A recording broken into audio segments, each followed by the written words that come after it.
Good to see everybody this evening. Hawkeye Hangout here from the Hawkeye of the Storm. I'm Corey Bratta. We are talking about the portal this evening and a full weekend of Hawkeye hoops, including Iowa-Penn State basketball tomorrow, Iowa women taking on Illinois on Sunday. So I thought this would be an excellent opportunity to kind of catch up with everybody. It's been a little while since we've had one of these spontaneous live shows. So we're going to open the call line up, take calls, talk portal, talk targets, and there are a number of possible targets for Iowa, guys that we know Iowa has offered, and we will get into that here in a moment. A reminder to everybody, if they have not already done so, and you're new to the channel, please subscribe. And remind everybody that throughout the show this evening, because we are trying to get this channel to 1,000 subscribers. You guys were great in helping us get the Iowa, the Voice of College Football channel, Mark's Iowa channel, up to 1,000. We're well beyond 1,000 now. Please help us out here. And if you've already subscribed, please share this show out on social media. Tell others about it. If you got extra accounts, that would even help. Do everything you can to help us, and certainly that'll help us to be able to help you with more content, providing more content here, even during the off season. All right, line is going to be open here, folks. Let me open the call line. And again, keep in mind, anything goes this evening. So we're going to talk portal. But if you want to talk about Caitlin Clark, if you want to talk about the men and how big this game tomorrow in Carver is, which is, by the way, is sold out, I'm even willing to talk Iowa wrestling. I got Iowa, Ohio State wrestling on in the corner here. And so I'd be fine with talking that as well. Make sure our line is good to go, and then I'll pop the number up on the screen.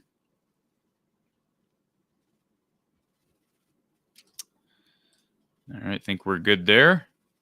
Throw the number up here for everybody. 515-635-1601. 515-635-1601 is our number here from the Hawkeye of the Storm. And I want to start out with the guy that we know Iowa has been targeting for quite some time. And this is probably, if you had to ask me, put a gun in my head now, who is Iowa most likely to land? I have no inside information on this other than the fact that Hunter Nourzad is headed to Iowa, I believe, a week from tomorrow, I think. So but I don't think it's this weekend. I believe it's the weekend following. He, of course, 6'4", 298-pound offensive lineman, played a lot of tackle at Cornell, played both ends. So played left tackle, played right tackle. Again, we're talking about a totally different level of football here, folks. So I don't like the idea of coming on here and being disingenuous and telling everybody that listens to the show that, oh, he's got strength, he's got speed, he's got, he's a great pass blocker. Look, he's showing me tape against competition that's not even close to what he's going to be experiencing in the Big Ten. Here's what I do trust, though. I trust that Iowa understands how to evaluate offensive linemen, right? I know the offensive line struggled this year, but if there's one thing that we can tip our cap to for Kirk Ferentz, besides just the fact that he's been steady Eddie here at Iowa, it's the fact that he knows what he's doing up front on the offensive line. Now, as a unit, Iowa, I think, has underperformed year in and year out with Kirk Ferentz at the helm. That's unfortunate. I think part of it is probably schematics. But again, I'm no offensive line guru. The zone blocking scheme doesn't seem to work very often here. It worked last year or 2020 during COVID, but certainly last year, Iowa didn't run the ball real effectively, although Tyler Goodson ran for over 1,100 yards. Certainly pass blocking was a problem. That's what they need. And to me, Iowa targeting Hunter Nourzad, and yes, they did offer him. Iowa is in his Final Five. That is obviously proof that they feel like he can pass block at this level. They're not bringing in a graduate transfer, folks, for him to sit on the bench or for some other reason. If he's coming in here, he's likely to play tackle right away. And if he doesn't, I would be basically shocked. Let's take our first call here. Thank you for calling from the Hawkeye of the Storm. Who's on the line? Hi, I'm Cole. Hey, Cole. So this is good. You probably don't get these very often, but I'm a Husker fan. But I do have a lot of respect for Iowa, and I pay attention to your channel. I watch it a lot. I just kind of like witnessing what the enemy's doing over there. And, absolutely. Appreciate you listening. Not the enemy. But I just think it's what I've noticed with you guys, and I think it's something that Kirk Ferentz has with his age, obviously, he's the same way as Dabo Sweeney. I think he doesn't want to go to the transfer portal, especially for quarterback, obviously, but he will go if it's a position that he sees or he knows that person can make an impact, I guess. I don't know, but him and Scott Frost's approach to the transfer portal has been complete opposite. I mean, Absolutely. I think we've gotten 15 total guys, and we were one of the few schools to actually land 2 transfer quarterbacks, surprisingly.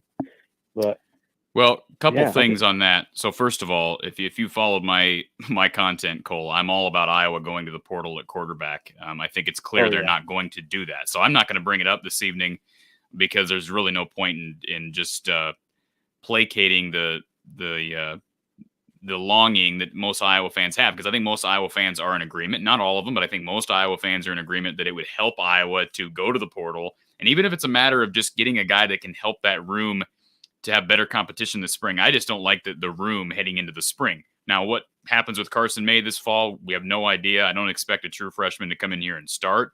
But what I've been impressed with Scott Frost, and I'm not a Scott Frost fan, Cole. I mean, we're rivals, you get it.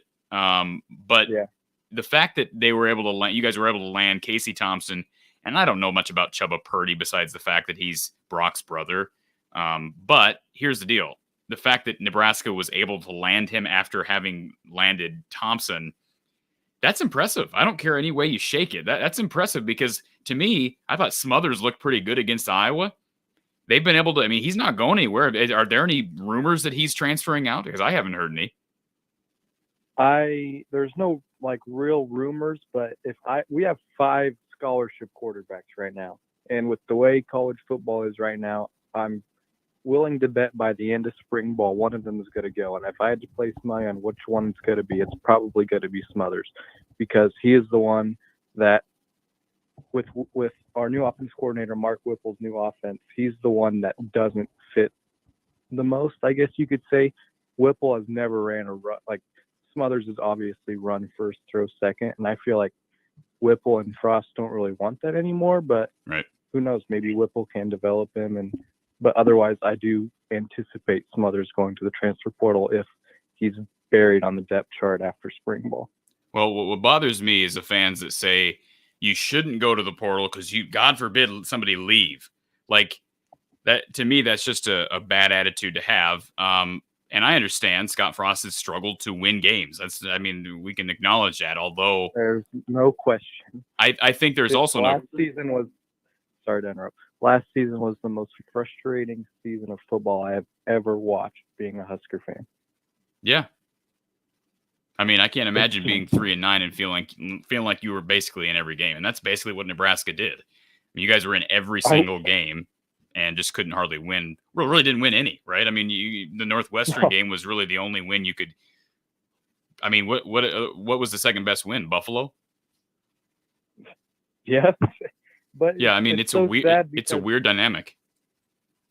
I think we played 7 or 8 teams that ended up in the top 15 in the AP poll, which doesn't really mean anything at the end of the year. But our schedule was brutal. But the way we were in every game, and I was at the Iowa game, and I thought, wow, we're finally going to do it. And then the block punt happens, and I'm like, here it goes. This is where we start crumbling, and that's just how it happens. There's one thing that goes wrong, and then boom, everything goes wrong. Like Michigan State, we were in prime position to win that game, and then our punter kicks it the wrong way and he runs it back. That's just the way our season has gone. Scott Frost has completely overhauled his staff this year. I mean, I feel like the best hire we made was Mickey Joseph, the LSU receiver coach. But I think it's no question that our 2 main problems were offensive line and special teams. And our offensive line coach has never been an offensive line position coach. He was an assistant for the Bears, which I'm like, what? That was the one position where I'm like, Frost, what are you doing here? I just didn't really understand it. Well, I'll say this. Again, people think I'm an advocate for the portal. I like how Kirk likes to do things. I would prefer a guy be able to go the old-fashioned route and spend 4 to 5 years in a program, but that's just not reality anymore. But I'll say this, the fact that whoever Nebraska has brought in, and again, you mentioned the overhaul on the roster, on the coaching staff, they've been able to grab pretty high-profile transfers. Correct me if I'm wrong. You got a kid from Texas A&M who I think is still committed. There was the little media squabble that Sean Callahan reported that he was not coming to Nebraska, but it sounds like if he gets his grades to where they need to be, he's on his way to Nebraska, correct? Yeah, he committed, but then they realized some classes that he needed to transfer to Nebraska didn't transfer, so he's got to join in the fall, which is like a big blow because obviously he'll miss spring ball. And I think we have like 7 scholarship running backs, and none of them have emerged. It's been very frustrating. Well, Casey Thompson and Purdy and the kid from A&M, and I know there's others. It'll be interesting to see how many guys leave, certainly between now and spring practice and then after spring practice. But I applaud Scott Frost for going out and saying, look, maybe we like Smothers, but we got to have more. We got to have better competition than one guy who's, and I know that who's the kid behind Smothers, the one from Lincoln or from Omaha. He's from Kearney Catholic. His name is Heinrich Harburg. He's like 6'4". He's a tall, but what I've heard rumors is he's faster than Smothers. So I don't know. It's interesting. I mean, I can't imagine I can't imagine Nebraska keeping all 4 of them. I mean, I just can't imagine it. But I applaud Scott Frost because it's the right move. If you don't feel like you've got enough competition back there, then go get somebody to help that. And there are more guys than ever in the portal to help the cause. That's not up for debate. Kirk can literally go to any, with the way he does things, he obviously knows how to win games. He wins them the right ways. I mean, you think you're in the game and all of a sudden block punt, boom, you're out of it, just like it was against Nebraska. He can go to these top recruits and sell the program. I feel like he has like a block in his head that says, we're Iowa, we can't get those guys. But then if he looks at his next door neighbor, us little 3-9 Nebraska, we can go and land these top recruits. I don't understand why he thinks he can't, or maybe he just doesn't want to. I don't know. Well, yeah, I think it's a fear. I mean, and I don't mean to say that Kirk Ferentz is afraid. I mean, I guess that's not how I intend that to come across, but I think it's a fear of going away from what we're just used to, right? And it's getting Iowa by. They just won 10 games. So I don't, sometimes I feel like maybe a certain segment of people who have listened to the show think that I'm just an Iowa hater and that 10 wins isn't enough. I've never complained in my life about 10 wins. I'm not complaining about 10 wins. The fact of the matter is, I would kill for 10 wins. Well, you would, and that's good perspective. But the bottom line is, if you're not always trying to get better, then you shouldn't be coaching. And Kirk Ferentz knows that. I mean, I'm not debating for a second that he wants to get better. But the fact of the matter is, you can't just sit back and say, won 10 games. Let's just stick with what we got. We're not going to try to get better. Yeah, it's an expectation thing and I don't know how to word this, but being okay with your season. Like, we did good. Let's go to next season now. I mean, I feel like Nebraska fans were always striving to win another national championship. Whether that's going to happen 20 years from now, 30 years from now, I don't know. But that is always our head goal. But I feel like Iowa, I could be completely wrong. Don't take this wrong way. But they're okay with 10-win seasons and not reaching that next step up that they haven't been able to reach yet, I guess. And they have all the potential in the world to do it. I agree. They got a lot of pieces coming back next year. They got a beast of a schedule. They get what Nebraska's basically had the last 5 years. It feels like they're going to have a ridiculously tough schedule, but there's still time to make some moves in the portal. Again, I wish I would be willing to make a move at quarterback, but that ship has sailed. So they're starting to make some movement. But I think the one thing that Kirk maybe should take a page out of the Scott Frost book on is the portal. You got to be able to embrace it to a degree. And it looks like Iowa's trying to do that. They've done it in past years. It's not like these are the first guys they've ever tried to nab. But, again, I respect Frost for it. All right. Well, I see some people commenting and stop talking about Nebraska. So I'll just keep listening. And all right, cool. Have a good day. Appreciate it, sir. Thank you very much. And, yeah, absolutely. I mean, I've made that. I've commented that on Twitter the other day that I respect what Nebraska's done. How a program like Nebraska can go get 2 fairly high-profile quarterbacks. Again, Purdy hasn't proven himself. But the fact of the matter is he was sort of a high-profile quarterback because of where he was at Florida State. And then, of course, he is the brother of Brock Purdy at Iowa State. There was talk at a time that perhaps he would consider Iowa State, and that was sort of downplayed by Brock. And, of course, he's headed to the closest Division I school to Iowa State besides Iowa, and that would be Nebraska. So it's going to be interesting to see how he does there and who wins that job. I would anticipate it'd be Casey Thompson, but man, that quarterback room got some serious potential. We'll see if it pans out, but it's seriously got some potential. There's no question about it. All right, good to see. I don't want to miss anybody. Good to see you, Erica. Good to see you, Chad, Jack, and Alan. Alan says, I noticed that I was looking at Lafayette's tight end. What could Laporta, Lachey, Astringa, and Vanderbush be thinking? Well, remember they lost Josiah Meeman, Alan. So Josiah's headed to Florida International.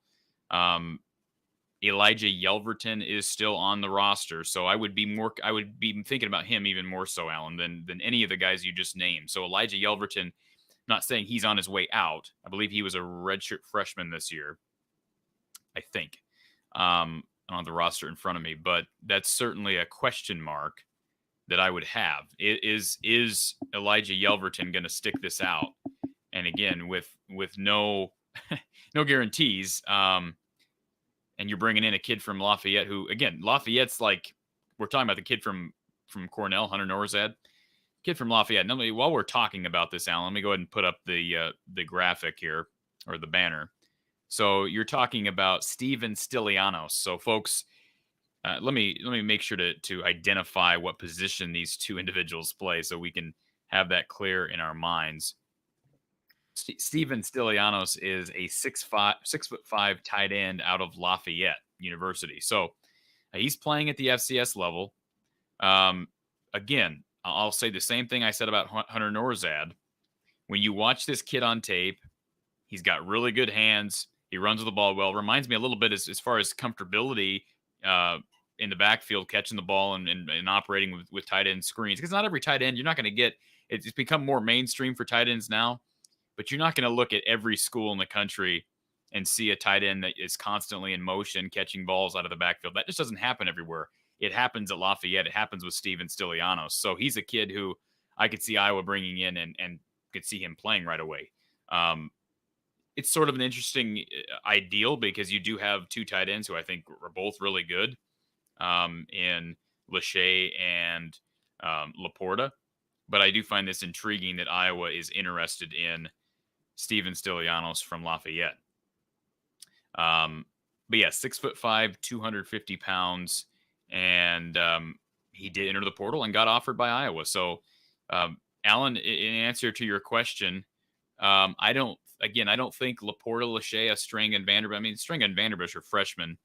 Laporta and Lachey are not. They're both playing next year. Laporta's not. He's playing for. He's going to be probably the best tight end in the Big Ten next year.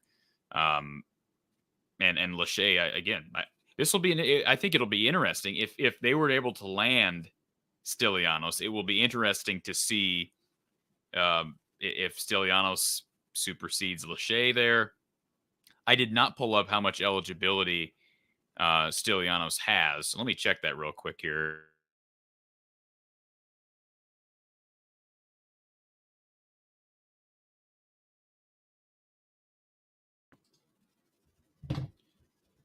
So I'm going to check this, and maybe you, if you're listening to this, you've already Googled his name. Chances are you have. That's the one thing I did not check. So according to the Leopards website, he is a senior. So I'm guessing he has 1 year left. Again, I did not see grad transfer next to his name, but I'm assuming he's a grad transfer. So my guess is 1 year remaining, and of course he'll be eligible immediately. So, yeah, it's sort of an interesting move with what you have coming back with Lachey and with Laporta. But again, they haven't nabbed him yet. They did offer. Tight end wouldn't be at the top of my list as far as needs, especially for a guy this year. After Laporta leaves this coming year, yeah, it becomes a need because who's number two? Is it Vanderbush? Is it Yelverton? Is it Idison Astringa, who I really like, by the way? I guess that's a question mark. But interesting to see that Iowa is targeting somebody at tight end, kind of how I felt about Iowa targeting Nate Peat, who we can talk about a little bit later. He committed to Missouri, but Iowa did offer him, the running back at Stanford. He is headed to Mizzou, but Iowa did want Nate Peat. Chad Conway. Seems like they are looking at every position in the portal, but quarterback, it's mind-boggling. I agree at times. I've talked about it so much. I know people have gotten tired of hearing it. And by the way, the caller line is open. I apologize for not switching that banner. 515-635-1601. 515-635-1601. Yakov 22. Thoughts on JT Daniels? I don't know what to say about JT Daniels. I haven't seen him play in so long. But obviously he's a highly touted kid. 5-star kid, I believe, out of high school. Was at USC? Was at Georgia? But I mean, he, Stetson Bennett beat him out, right? That would, and that's why JT Daniels is leaving. So Iowa's not going after him, if that's the implication here. I think we know that, right? They're not going after him. And that's unfortunate, but that's just a fact. They're not going after JT Daniels. Hugo Main says, I was impressed with Smothers. I was too. I thought Smothers looked really good as far as pocket presence. See, that's a big game. I mean, it's first career start, packed house in Lincoln against a really tough Iowa defense. And I thought Smothers really held his own ground and played well. Absolutely. Hawkeye Howard, good to see you here, buddy.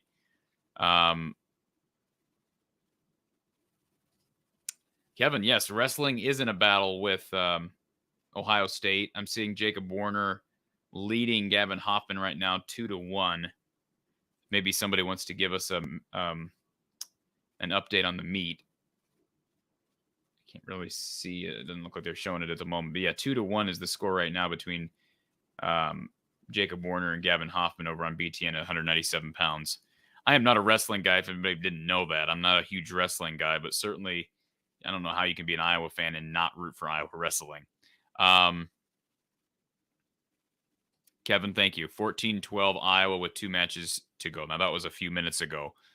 Yeah, it's a dogfight. And Ohio State's good, right? Number 9 in the country. The Big Ten is tough all around, but that would not be a loss you want for Iowa. Now, it is a road meet, but certainly not a loss. And I believe Iowa they're taking on Penn State a week from now, right? So you don't want to lose heading into that meet with Penn State. Chad, I'm sorry we talked about Nebraska so long.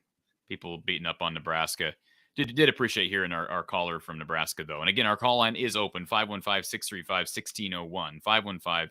515-635-1601.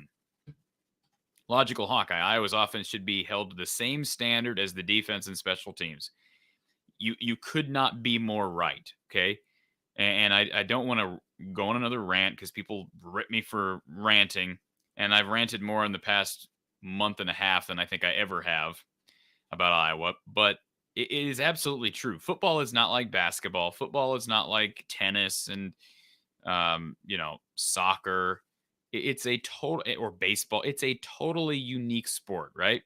You have offensive players that play offense. You have defensive players that play defense, and you have special teams guys. Now, sometimes there's crossovers in any of those units, but typically the only crossovers you're going to find are special teams to defense and special teams to offense. But the fact that we weigh a college football team by the number of wins as opposed to performance on either side of the ball, I think is absurd. I think that's absolutely absurd. The fact of the matter is Iowa was 10-4. You can't take that away from anybody. All right. So the team was 10-4. But you and I both know Iowa had one of the worst offenses in the country. Okay. All the numbers indicate that, right? I've ran through all the numbers. If you want me to do it again, I can do it again. But all the numbers indicate that Iowa's offense was really bad this year. All right. And that's not a personal attack on any players. That's not even an attack of Brian Ferentz. The bottom line is the offense was really bad. And it was bad all year. The Maryland game, you could argue, was pretty good, but good Lord, you got 7 turnovers from your defense. So the bottom line is you're absolutely right, Logical Hawkeye. Thank you for being logical. The Iowa offense should be measured independent of the defense and independent of special teams play. Look at Ohio State. right? Ohio State ends up going, 11-2? They fired their defensive coordinator early in the season. And I know you can say, well, Ohio State has a different standard. Why? Why do they have a different standard for your coaching staff? I understand maybe fans have a different standard, but why would you, as a coaching staff, be okay with a unit that's not producing? I just don't get that. And not saying Iowa is okay, but I have heard Iowa fans reason, well, you can't complain about 10 wins. You're really going to, the grass isn't always greener on the other side. I'm not asking for any changes defensively or special teams wise. There are issues with the defense at times. There is stubbornness that pops up. You look at Purdue. Purdue has come to Iowa City or played Iowa at home, and they have had a Purdue receiver get over 100 yards in, I believe, 6 straight years against the Hawkeyes. That's a weird stat, right? But I'm not going to attack the defense, because the whole reason Iowa's 10-4 is because of the defense and special teams unit. But Iowa is winning 10 games. They're winning 6 games in 2020, whatever it was, 10 games in 2019. They're doing that in spite of this offense, folks. This is what people need to realize.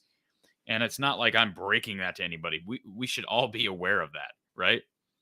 Don Patterson himself, if you listen to the postgame show with Coach Don Patterson during the season, he has talked about it time and time and time again. Quarterbacks get too much credit for wins, too much blame for losses.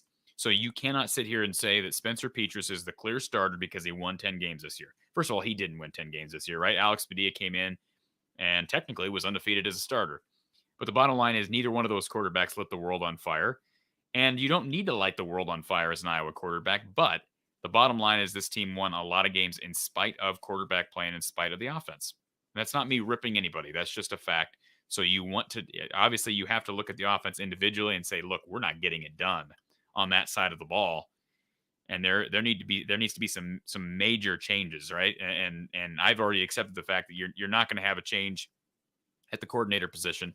So my hope was that, hey, if we're not going to change coordinators, and I'm not even imploring that happen, but if you're not going to do that, then at least look for a change at quarterback, right? Because that is after the offensive coordinator, that's the most important individual on your offensive staff / roster. So, and Chad, I've heard this too. Ken O'Keefe, he's part, I don't want to say part of the problem, but they're all part of the problem, right? And they can be part of the solution. Ken should be part of the solution. And I'm sure he's working to be part of the solution, but quarterback development has to be better. We've talked about it year in and year out. Yakov 22, would you rather Iowa bring in a top quarterback transfer or renovate Carver and build a new arena? That's a terrific question. And I think I would take the latter, Yakov 22, because Carver that would be a long-term solution. Bringing in a top transfer quarterback would be a short-term solution for an offense that I still think is behind schematics-wise. And even if you bring in a top transfer, I mean, look at Wisconsin. You bring in Russell Wilson for a year, didn't do a lot for them as far as quarterback recruiting. I mean, think of who they've had since Russell Wilson, the likes of Jack Cohn. Graham Mertz was a 5-star out of high school, but has underperformed. I think Tolzien was actually before Russell Wilson. I'm trying to think. Alex Hornibrook, I believe he transferred to Florida State. But my point is, just because you get a marquee grad transfer, a marquee transfer quarterback, doesn't mean your recruiting at that position is going to shoot through the roof. I think Iowa's actually done a pretty good job recruiting at that position. The problem has been development at that position, right? Alex Petras was, everybody talked about how he broke all kinds of records in California, broke all of Jared Goff's records. Alex Padilla was offered by Georgia, and Georgia, I know they offer a lot of players every year, every cycle. But Marco Lainez, he's a 4-star to New Jersey. I think he's going to be I think he has the opportunity to be really good. Carson May ended up being a 4-star. They're recruiting well at that position. You got to be able to develop, though. That's the key for Iowa right now. So yeah, I would rather Carver be renovated because that's a long-term solution. I know it was a long answer for a simple question. Joe, Carver has a lot of history. I wouldn't want it to go. I agree, but the problem is you either got to do something different with Carver. You either got to figure out a way, and it's not actually that difficult, right? It's not that difficult. You have to figure out a way to get students closer to the floor, okay? And once you do that, then you need to start figuring out, okay, how do we pitch this to the quarterbacks? To the quarterbacks? I get quarterbacks on my mind. How do we pitch this to the students? We got to figure out a way to get students to want to be here night in and night out, all right? And I know the game is sold out tomorrow. That's terrific, okay? this will be the first real lively atmosphere. I think the Indiana atmosphere was okay. It seemed good. Again, I wasn't at the game, but it seemed good on television. But honestly, the student output, and I know they were off on break. There has been a disconnect between students at Iowa and the administration, specifically the basketball administration, for years now. And I think, again, part of it is the layout of Carver. And yes, it can be rocking, but it takes way too much for it to get to that point. You got to figure out a way to get students. Again, there's different ways you can do this. It's going to cost some money, right? But you get students around the benches. Maybe you move the donors to one side of the floor and have students on the other side of the floor, but don't have just all the students all the way up to the top concourse behind the baskets. And yes, the concession issue is a problem. All the steps for these older individuals that have the money to pay for better seats, and they got to walk up and down all these steps. And so they leave early because they don't want to have to walk up all those steps and wait in a long line. And then, of course, the traffic situation. And some of those problems are universal. Those are going to happen at a lot of schools, right? A lot of arenas. But Iowa has an issue right now with fan attendance, specifically students. And so I don't want to see Carver go either, Joe. But if we're not going to make an attempt to remedy problems, it's like the offense. Like if we're not going to attempt to open up the offense and change how we do things, then there needs to be a change with the people that are doing that, right? And I'm not saying I'm at that point, but at some point you got to say, okay, if you have coaches and you have administrators that are not willing to fix problems or address what the real problems are, then those administrators, those coaches have to go. Again, I'm not implying that we're at that point with Iowa football, but with Carver, right? Either you address the problems or you just go from scratch. And in this case, maybe it's not firing an administrator, maybe it's just building a new arena. I don't know how feasible that is because, again, we're talking millions and tens of millions of dollars. I have no idea how much it would take to build a new arena, and I don't know where you'd build it. That would be an interesting decision. If they build it right there, you're going to have some of the same logistical problems. I don't know where you build it downtown. Do you build it out of town? Those are all questions, but certainly I like Carver, but it's gotta get a boost somewhere. Destiny Pirate, the snow will be gone soon, Hawkeyes, yet the coaches are here to stay. Sometimes accepting the inevitable is the only way to get through it. We can still hope for a breakout quarterback. We can hope, right? And if you're not going to go for a portal quarterback, then you better hope the development there's something different going on back there, because I have not seen quarterbacks take a significant jump. I mean, when's the last time you've seen, and I'd love to know this question, and feel free to throw this up in the chat or give us a call. When is the last time you've seen a quarterback, an Iowa quarterback, make a big jump from one year to the next? When is the last time that's happened? I'd love to know, and I mean that absolutely 100% seriously. When is the last time that has happened? Because I'm thinking of Ricky Stanzi, 2009 to 2010. The numbers were better. But, I mean, a lot of talent on that team in 2010, and I don't think Stanzi played as well. That's my opinion. Again, I know the numbers were better, and we sometimes see the numbers get better. But I also think it's a matter of, it seems like Iowa quarterbacks, as they progress in their careers, become more game manager as opposed to slinger. I mean, just think about what Iowa had in 2009 with Ricky Stanzi. Threw a lot of picks, but won a lot of games. Think about 2017 with Nate Stanley. Threw 5 touchdowns at Iowa State, scored like 47 points. Threw a ton. Didn't he almost break Chuck Long's record that year? Maybe he did break it. I don't remember. But that was a terrific year offensively. And I mean, Nate Stanley won a lot of games in 18 and 19, but I don't believe he hit the numbers in that he did in 17. At least some of those numbers. And then you could say the same thing about Beathard.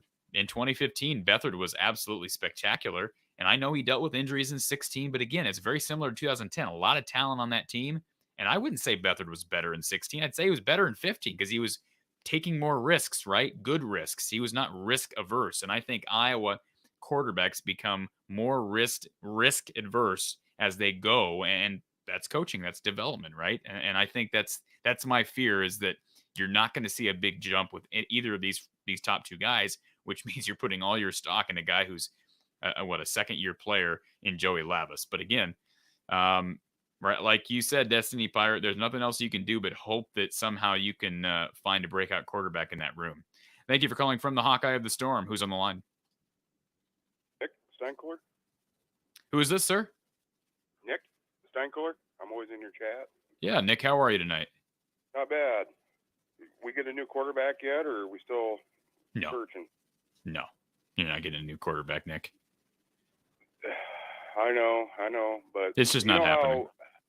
You said this before with the grass being greener on the other side. We wouldn't know what green grass is on the other side. We haven't been through too many changes like for football.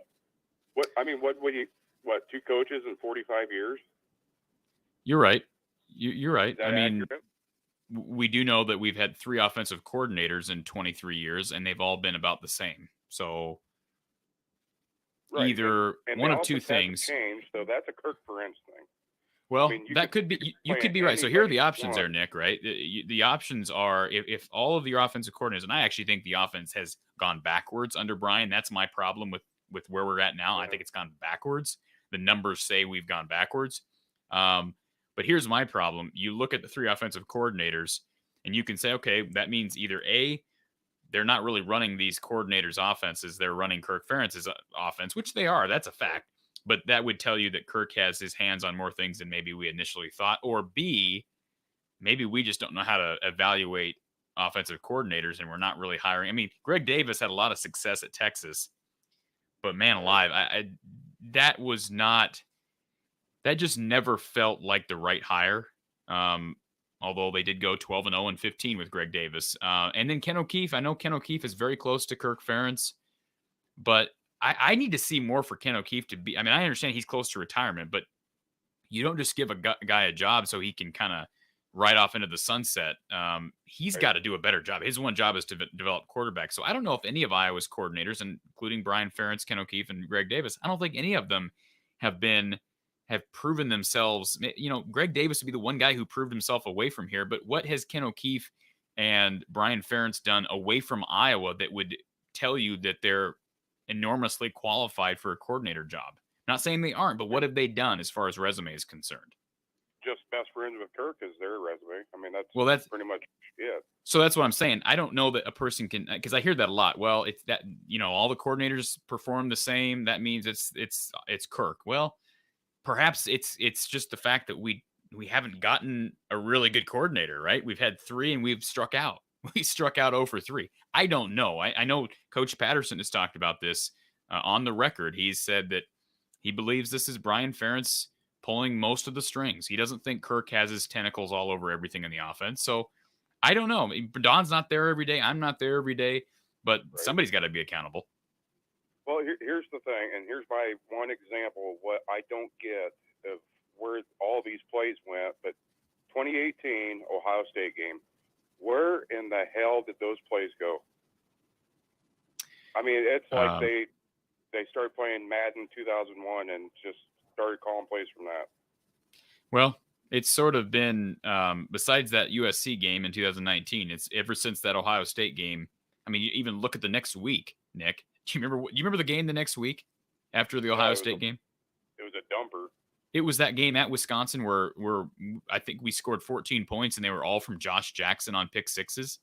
I mean, you go from just absolutely, and I understand it's a totally different defense in Wisconsin, but that's been the problem. You have a game this year and a game this year where it kind of tickles the ears of Iowa fans to believe that, oh, somehow this offense can be different, and ultimately it's not. And you're right that I think Iowa has the personnel to be a lot better. It's not all recruiting. It's a lot of it is schematics, play calling, clock management, all those things. I still say quarterback right now is maybe the biggest issue, and the other issues I don't bring up because they're just, frankly, it's not going to do any good to bring them up because they're not changing anyways. And I'm talking specifically coaching. But overall, if you look at Kirk Ferentz's tenure at Iowa, I think primarily it's been refusal to change and refusal to adjust when, frankly, the zone blocking scheme on the ground doesn't seem to work anymore. I mean, when's the last time Iowa's had a real, I mean, you could say 2020, but the last real year, non-COVID year, where Iowa's really dominated on the ground, you'd probably look back to 2008 with Sean Green. And that's sad. If you think about Iowa and the reputation Iowa has for running the football, and that's just unfortunately, that's a fact. Well, the last real ground game we had besides him was you remember that Coker kid? Yeah. Big.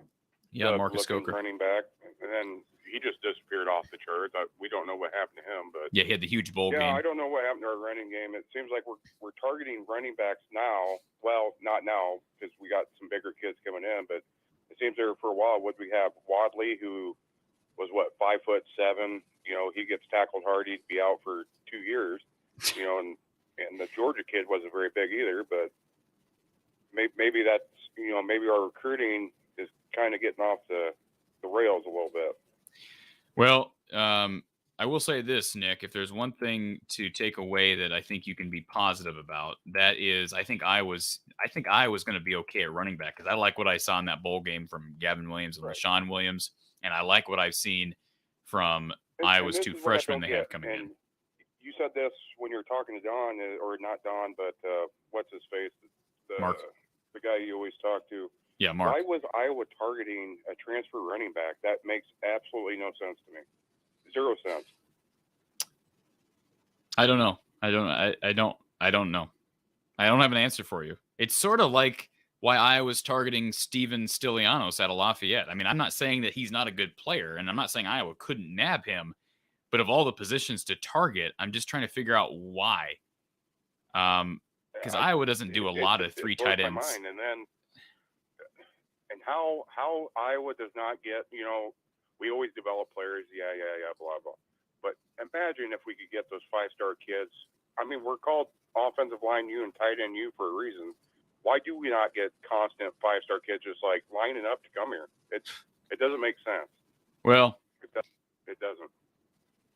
Well, first of all, I mean, Wisconsin's not getting 5-star kids to line up there. There's not many universities, Nick, that are getting 5-star kids to just line up at your door. Well, right, but you know what I mean, though. If we're constantly putting kids in the NFL first-round picks from 3-star to NFL first-rounder, why don't we see more 5-star kids like, Alabama? I might ride the bench at Alabama for 3 years and then start my senior year, or I could start all 4 years at Iowa as a true freshman and stand out because, I don't know. Well, I'll say this, that Alabama's putting a lot of people in the NFL too. So if you're a 5-star kid and your options are Alabama or Iowa, so you get to play somewhere that's fairly warm year round and play a place that's right. Well, I get that obviously part, but you got to remember though, Ohio State, Ohio, Iowa, I know they're both about the same landscapes, but Ohio State has but it's tradition. It's not all weather. What I'm saying, though, Nick, is when you look at Alabama and Iowa and you're comparing those two schools, yeah, Iowa has a history of developing players to be NFL talent, but so does Alabama. So would you rather go someplace that's competing for SEC titles and national titles every year and go to the NFL, or would you rather go someplace that's not competing for Big Ten titles or national titles every year and have a chance to go to the NFL? I'd rather have both. I'd rather go to Alabama, right? I mean, right. And, like Clemson came out of nowhere for the last 6 years under Dabo Swinney. But before Dabo, Clemson wasn't really a national title contender for years. Yeah. You just need to get the recruits here. I mean, you do. And I was starting to get the recruits. Now we just got to perform. Yeah. I mean, I was recruiting well. These last two classes have been really good. There's no question. Mm-hmm. It's been a really good period of time for recruiting. But the quarterback. That's what I'm focused on. I understand. We can talk. People want to talk about the future. We want to talk about 2023 and 4 and 5. We can talk about that. But if we're talking about 22 Iowa football, I am very, very concerned about the quarterback position. Yeah, I hate to see one of the best defenses in Iowa history, not be able to be remembered as it, because our offense can't take care of business when your defense can. It just sucks. Defense is going to be really good again this year, Nick. Yep, I know it is. And unfortunately, they're going to be put into a lot of situations that our offense is going to put them into, unfortunately. Well, I'll say this. If there's a positive thing to take away, we know from that 2020 season, and I understand there was COVID, and Wisconsin was down, and Minnesota was down, and Penn State was down. If Iowa runs the ball like they did in 2020, not saying it's going to happen. Linderbaum's gone. I get it. But if you can run the ball like that with Gavin Williams and LaShawn Williams, if you get a kid like Hunter Nourzad at a Cornell, the line played well against Kentucky. If you can do that, it's going to make things a lot easier. I don't care who's playing quarterback. Iowa blew a lot of teams out last year, 2 years ago, that 6-2 year. After they got off that 0-2 start, they were dominating teams night in and night out. So, not saying they'll do that, but you're not asking a lot out of Petrus or Padilla if you can run the ball consistently 4 yards a carry. I don't know if they'll get to that think point. We're going to see a significant better production out of our offensive line this next year. A lot of those kids are young. Yeah. So I agree. That's all I got for you, sir. I know we like to beat the quarterback dead horse, but it needs to be pointed out. It really does. I think we need to talk about this till hopefully Kirk Ferentz and those guys watch this stuff, because I doubt it. I know they don't, but I wish they would. Appreciate the call, Nick. Thanks for the chat. Yep. Thanks for taking time, buddy. All right. Take care. And yeah, I understand. But for the record, folks, if somebody gets mad at me for talking about quarterback, we've had a couple people now. 2 people have brought it up. All right. So I'm not the one bringing it up. And it's a fine conversation to have. Chad says he's going to invite Ken O'Keefe to dinner and not show up. Jarrett says, can Lavar coach an offense if the offense becomes stagnant early? Do we fire Brian? No, we're not firing Brian, Jared. Not happening. And I'm not saying that's what I want. I'm not saying that I want to fire him. I'm not saying I don't want to fire him. Nobody's ever really asked me that question. Until somebody flat out asks me, do you want Brian Ferentz to be the offensive coordinator? I'm not going to answer it, because I don't need to. It's not going to happen. They're not going to fire him. They're not going to fire him, Jarrett. It's just not going to happen. So listen, the only way Brian Ferentz is not the not the offensive coordinator next year is if he gets another job somewhere else, or if something else completely tragic happens, right? I mean, I don't even want to bring that up, but I'm just saying there is almost no conceivable way that he's not going to be fired, and he's not getting demoted. I've heard people say, well, move him back to be an offensive line coach. Can you imagine the dynamic there? Can you imagine the dynamic of a guy who clearly Kirk Ferentz wants to be the next head coach at Iowa? Can you imagine having him as your offensive coordinator and then all of a sudden moving him back to the offensive line? That is just not happening. And Kirk Ferentz is too close to the end of his career to make that move. I think Kirk would rather retire and give that opportunity for Brian to just kind of move on himself if he's not qualified to be the head coach, at least in the minds of the people that are actually making those decisions. But no, I don't know about Lavar. Lavar has never called plays as far as I'm concerned. So that's a huge thing. I know I've talked with Don about that. If you can't call plays, or if you haven't proven yourself to be a play caller, like everybody talks about Lavar Woods is going to be the next great head coach from Iowa. Maybe he will be, but until he goes somewhere and calls plays, he's not going to go from special. If he goes from special teams, being a special teams coordinator to a head coach, I will be shocked. That just doesn't happen. And again, that's going from somebody in Don Patterson who's been an OC, who's been a head coach.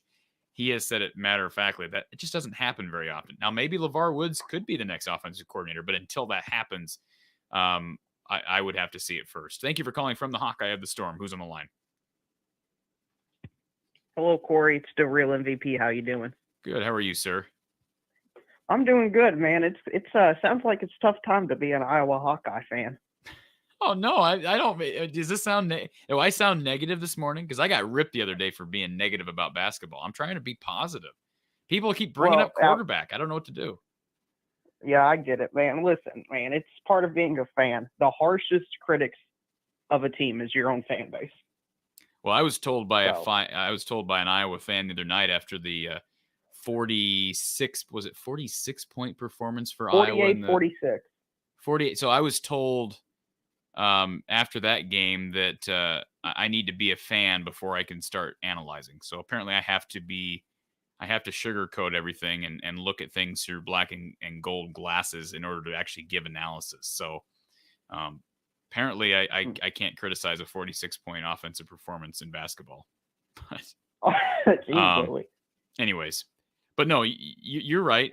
There are lots of things to be positive about. I don't want to sound like I'm negative here. Honestly, Hunter Nourzad would be huge. If Iowa can grab Hunter Nourzad at offensive line, that would help immensely. And you saw Iowa. You watched you're a Kentucky fan. You saw the Iowa-Kentucky game. I thought Iowa's offensive line blocked well. Oh yeah, I would say they blocked better than most SEC teams we played. And your defensive line or front seven, I mean, they were on our offensive line all game. They whipped us. So in terms of that aspect, but defense, I'm going to bring it a little bit negative here and say that schedule, man. I'm sorry. That schedule so far is the hardest schedule I've seen in all of college football. I mean, I'm not even joking. If Alabama went undefeated with that schedule, I would be surprised. That's how hard it is. Well, the thing about it is the entire top of the West, the Big Ten West Division, the contenders all have tough schedules, though. That's the thing. I know that. Yeah, there aren't going to be like this is what I would say. I think there's a better. This is a weird statement to make, and I haven't maybe delved into it enough to actually make this statement, but I'm going to make it anyways. I think there's probably a better chance that Iowa wins the West than wins. I almost say 10 games. Is that logical to say? I think there's a better chance they go 9-3 and win the West than win 10 games. I mean, look at Wisconsin and Minnesota's out of conference schedule, and maybe Purdue you can throw in there as well. I mean, you could easily see all of them going 0-2 out of conference.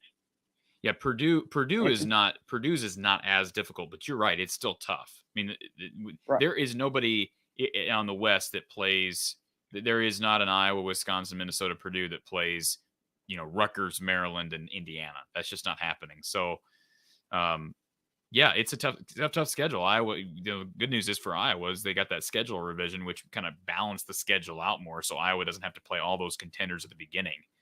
Right. So that might help a little bit, but no, you've heard me say it, Darrell MVP. I've said it over and over again. Iowa ain't winning 10 games next year with this offense. If it improves, that's a different discussion. They're not doing it with this offense, though. Well, most teams aren't going to win 10 games with that schedule. I mean, even if Iowa somehow is, or even if they still are a top 15 team in the country, just by their talent on the field, they could have 3 or 4 losses. Yeah. They would remind me of like this year's Arkansas team. Really good team, really underrated. But because they had to play Alabama, Georgia, and a ridiculous schedule, it kind of the casual fans didn't understand how good they were. And I think Iowa could be that same way. I agree. Yeah. I absolutely agree. Would you rather at least be like in Arkansas this year or what you had last year with 10 wins but a bowl loss? Ask that question again. So would you rather be like Arkansas, who won their bowl game but had 4 or 5 losses, or have 10 wins? Well, Iowa had 4 losses. Well, I meant regular in-season losses.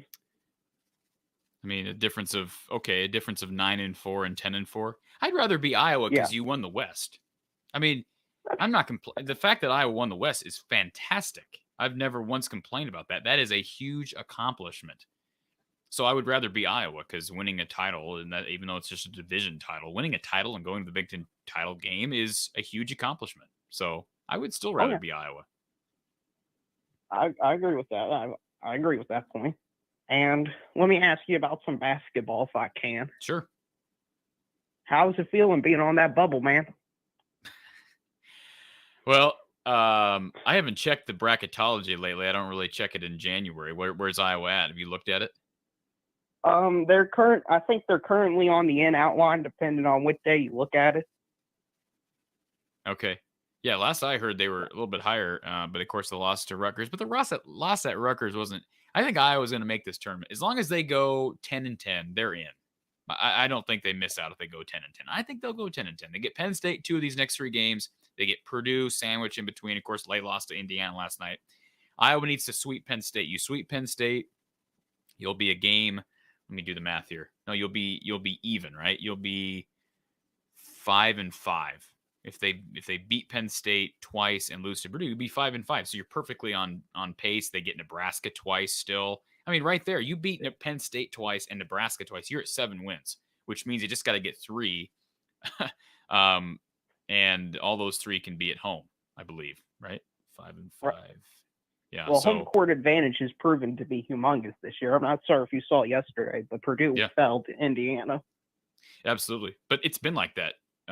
Honestly, for these last few years, the Big Ten has been it's been more difficult to win on the road these last couple of years than I can remember in my lifetime. It's just, I mean, that game in Piscataway, I've never seen Iowa so stagnant offensively, but you got to give Rutgers a degree of credit. I mean, to hold the best offensive team in the Big Ten, at least by the numbers at the time, to 46 points, then, I mean, that just shows you, again, and that's a tiny little gem in Piscataway, but, man, they pack it, and it's a tough place to travel. It's across the country. They beat Purdue. Yeah, when they were Purdue. Number 1. And it's a good defense. The best team. It's always a good defense. People really don't. People take Peichel for granted. He is a really good defensive coach, and they struggled early. They lost to, I believe they lost to Lafayette, I think, at home. Yeah, but they lost to some bad teams.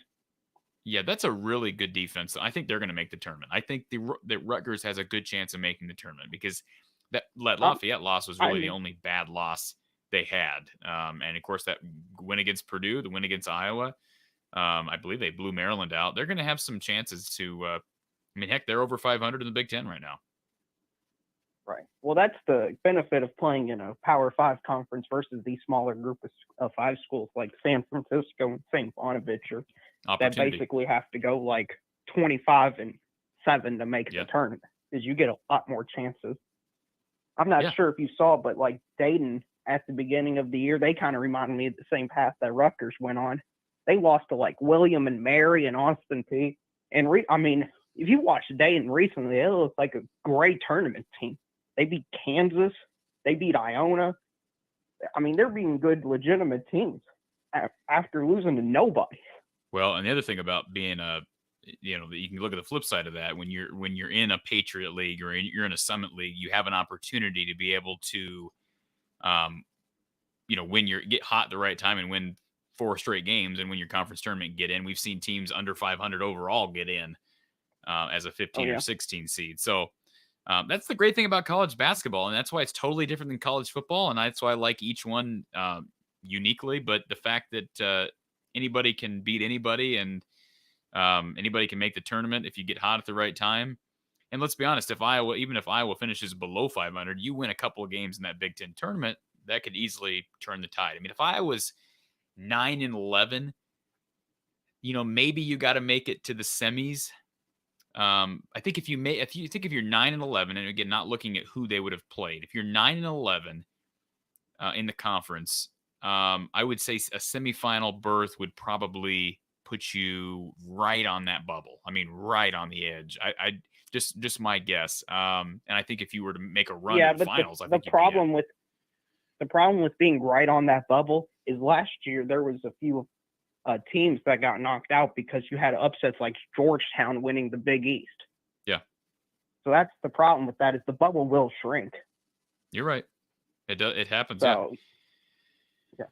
I mean, the West Coast Conference, if any team other than Gonzaga wins it, the bubble automatically shrinks by 1. Yeah. Almost every year. That's the problem with having a dominant mid-major, whether it be Gonzaga or we've seen, trying to think of other examples. Liberty has had years. Murray State has had years. Trying to think of Loyola Chicago's been having it recently. Loyola Chicago, and if you have a Drake or a UNI beat them, and then you're going to get 2 berths. Right. Bid stealer. I mean, I'm not sure if you've seen Loyola Chicago this year, but the only legit teams they've played, they lost to both of them by they lost to Michigan State by 2, and they lost to somebody else by 15. But they've been tearing it up in their conference games. I mean, they haven't even played anybody close. Yeah, but they're probably going to have to. They're probably going to have to win the tournament, right? I mean, I don't think they're probably going to get. I mean, I have to look back at their schedule. I know they lost to Wisconsin. I don't know who else they played, but unless they have a good couple of wins non-conference, even if they were to win 18 conference games, I just can't imagine them getting an at-large berth out of that conference. and Right. that's good for teams like Iowa. It's good for teams like Kentucky, and I don't know where Kentucky's in no matter what, right? Where's Kentucky right? Yeah, where are they ranked? Are they top 20? We're 12th. Okay, yeah. And we got a huge game tomorrow. We get to play number 2 Auburn on the road. If anybody hasn't seen Auburn play basketball, watch it, at least the game tomorrow. They've got this kid named Jabari Smith. I mean, yeah. He's the most unbelievable player I've seen this year. And I've seen Gonzaga's Chet Holmgren play, Duke's player. Mark Murray Williams is up there. Jabari Smith, man, the way he makes basketball look simple. Yeah, you're right. And to be frank, when you look at the landscape of college basketball, at least the top 15 to 20, there's no dominant. Like, yeah, Gonzaga's really good. I think Baylor's fine. They lost a couple. They're fine. Duke is going to be there. But like last year, Gonzaga and Baylor were clearly the 2 best teams. Yeah. And I don't think you can say that this year. So I think there's going to be an opportunity for some teams there's going to be some there were upsets last year. There will be upsets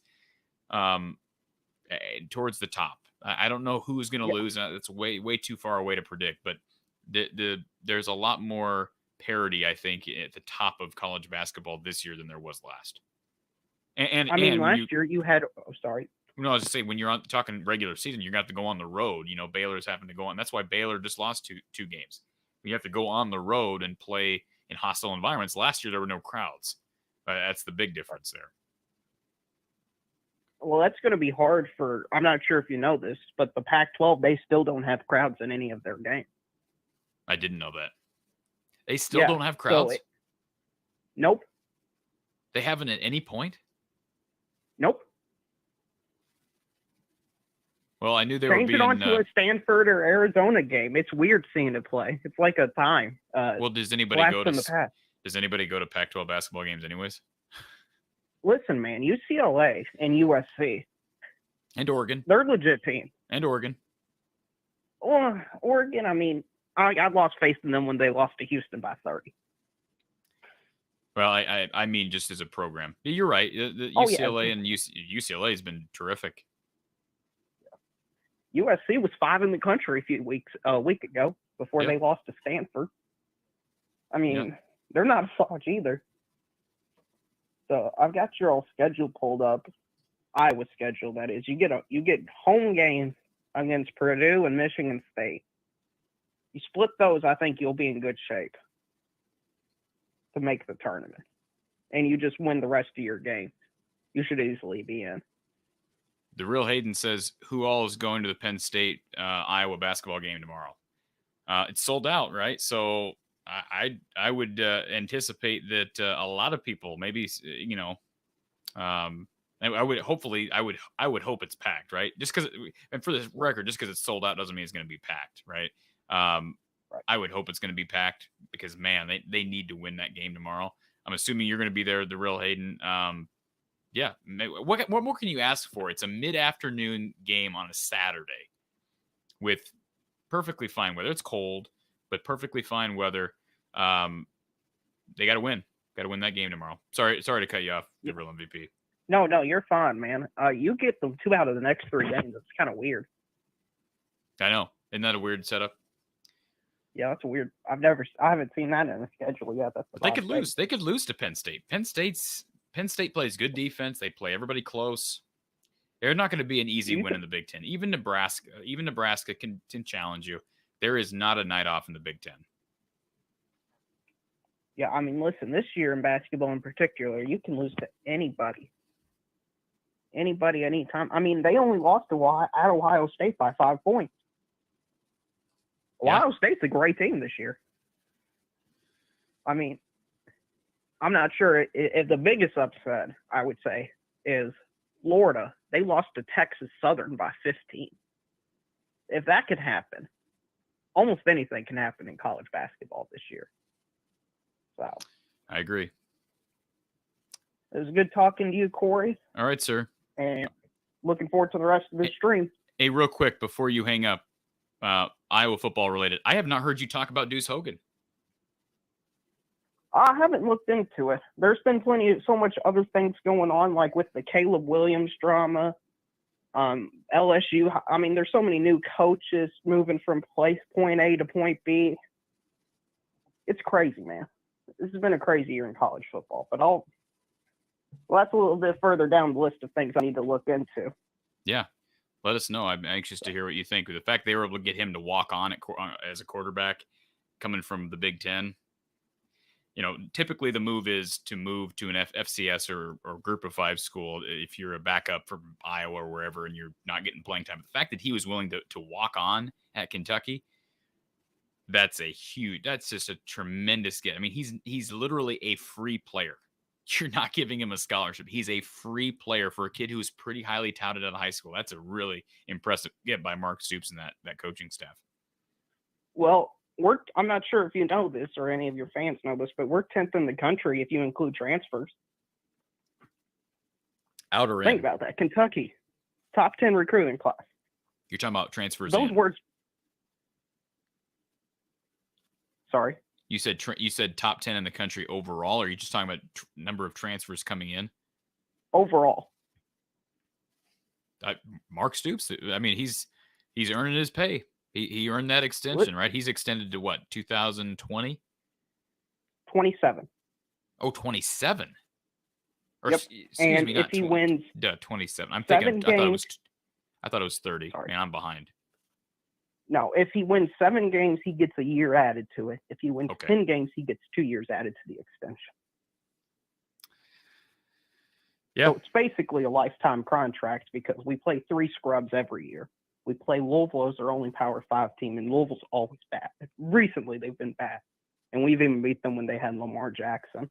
And, I mean, we got to play Vanderbilt, Missouri, and we just need one other win to get to 7.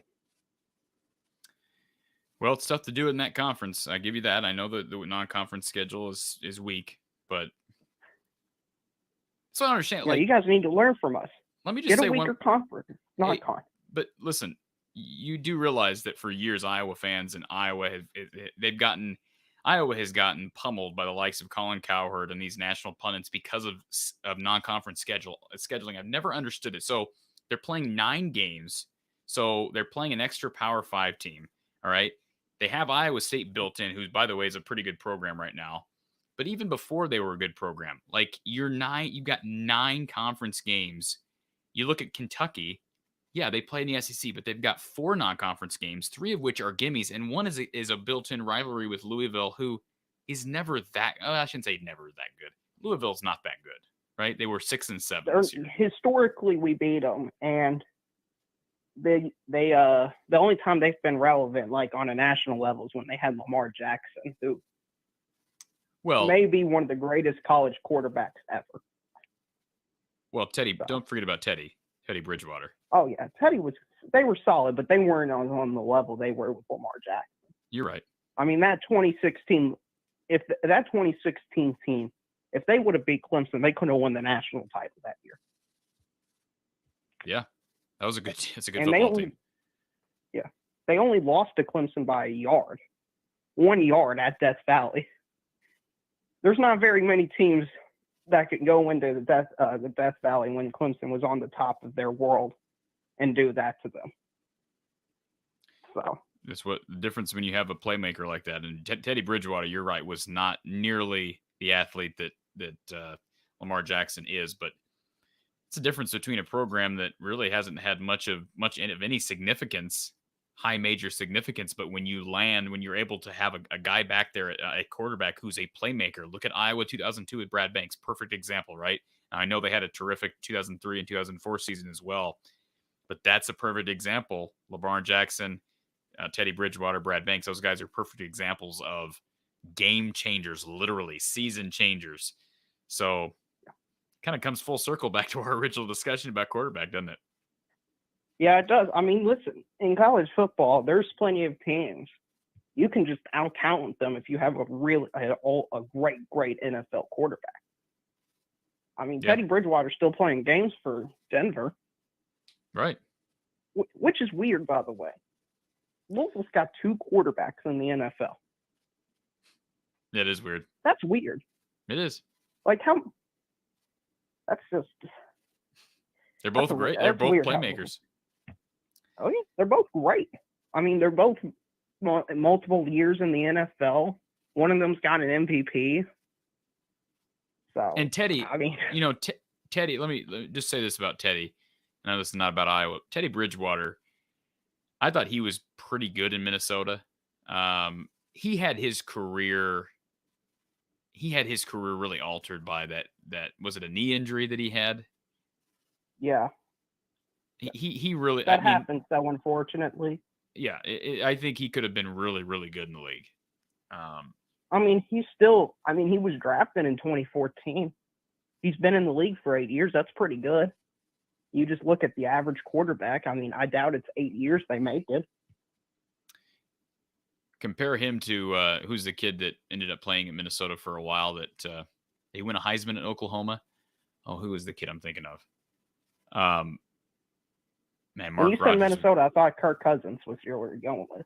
No, before Cousins. Man, Mark Rodgers would be ashamed of me. Who was the quarterback at Oklahoma during the Colt McCoy era? Oh my gosh. The guy that kept separating his shoulder. Who was that guy? Played for the Rams, played for the Vikings. Somebody tell me in the chat here, folks. Man, that's going to bug me to no end. Not Jason White. Bradford. Sam Bradford. Thank you, Hugo Main. Sam Bradford. That's who I'm trying to think of. Sam Bradford. Compare him. Like Sam Bradford, Colt McCoy. Those guys have done nothing in the league. Right. I mean, Bradford had a year or two in St. Louis. Colt McCoy has been a backup in the league his entire career. So look at what I mean. It's tough to. That's why I give a lot of credit to C.J. Beathard what he's done. People want to knock him. He has been just a backup. He's not been a starter at any point really. I mean, barring injury. But the fact that Iowa's that's been huge. The fact that they were able to, whether you give Iowa credit for that or not, the fact that Beathard has been able to be every year quarterback in the league is huge. But that Bridgewater and certainly Lamar Jackson are outliers, but it helps recruiting. Oh yeah, it does. Especially, I mean, you can get that type of speed, and it shows the modern offense. I know it's frustrating for Iowa, but it's frustrating because you can see the potential, and I think that's worse than just being horrible, if that makes sense. Because you're like, man, if I just had this one thing, we could be great. But that's not how Iowa sees it, the real MVP. That's not how Iowa sees it at all. Oh, I know. I'm talking about the fans, though. I'm not talking about it's not just the fans, head but coach. Yeah, it's not just the fans. Yeah. So, there's a lot. Sorry. No, I just say there's a lot of people that look at what Iowa has right now as far as defensive prowess year in and year out against special teams. Everybody loves Lavar Woods as special teams coordinator. They like what Iowa has right now in the backfield. I like what Iowa has at wideout. But you're missing a couple major things, and if you can't get those things fixed, like again, quarterback for instance, that's one thing that either you got to figure that out as far as development now, or you got to get somebody else in there, because that if you don't have at least decent to good quarterback play, it don't matter what kind of receivers you have. I mean, it just doesn't matter. That's the bread and butter of an offense. I don't care what kind of offense you're running in college football. You have to have good quarterback play to be really good, or just a good athlete. I mean, I'm not sure if you know this, Corey, but in 2019, my Cats, we lost both their quarterbacks in the first 2 weeks of the season. So we just said, screw it. We're just putting our best athlete at quarterback. And we were able just to talent team. And we were able to present a unique type of style of offense that was able to salvage a good season. I think we went 9-3 or 8-4, and we won against Virginia Tech in the Belk Bowl. I mean, is that great? No, but for not having a quarterback play 90% of the season, I'll take it. Right. Yeah. And I mean, you could see a athlete break people's ankles. It's excitement. I mean, it's hard to go to an Iowa football game, I would imagine, unless you're a diehard fan, because it's hard to sell people a 17-14 game every week, especially in college football. I give Iowa fans a lot of credit. They show up for the most part. They show up. Oh yeah, they're a passionate group. Yeah. They're a passionate group, and it's hard to win there. It is very difficult to win at Iowa. I mean, they beat Ohio State. They dominated them that one time. What was that? 18, 19? 2017. 2017. Man, it's been that long. 2017. Felt like yesterday I was watching that game, but I mean, it's like, Corey, just imagine though if they said, you know what, we need a quarterback, and they got Jackson Dart or JT Daniels. I mean, you would instantly talk about, okay. I mean, they could do some real damage in the Big Ten. They probably could win 10 games, and they only losses that are guaranteed would probably be Michigan and Ohio State. If I really wanted to pull some clickbait on people, I could have just put this banner as my video title: Jackson Dart or JT Daniels to Iowa ? That would have been total clickbait, but I guarantee you we'd have at least double the number of people we have on right now. Because most people would agree with you. Like, but see, but Kirk Ferentz would not. So, because if as a head coach, if you actually believe that these guys could make your roster better and they're in the portal, then you would common sense would tell you that you would reach out to those players, but there's something holding them back. So anyways, I don't know I don't think it's the scheme or anything that's holding them back, but maybe it's just the love for Petros, because didn't Kirk say at the beginning of like last 2021 that he was the guy? Well, he said it actually at the beginning of 2020 that he was the guy. Oh, well, maybe there's that Kirby Smart element of arrogance when it comes to Kirk and not wanting to admit you're wrong, because it is hard to admit you're wrong at times. I think you could be right. I think that could be part of it. Well, Corey, I didn't expect to talk to you for this long. It was good listening and having me on for this long. I hope you have a great rest of the stream. You as well, sir. Thanks for the call. No problem. All right. Always appreciate hearing from Drill MVP, our Hawkeye. I wouldn't call him a Hawkeye enthusiast, but he seems to be a supporter when I was not playing Kentucky. So always appreciate the call there. And again, it did look like we were trying to get some phone calls. We were receiving some phone calls during that call, but unfortunately, we've just got one line open. So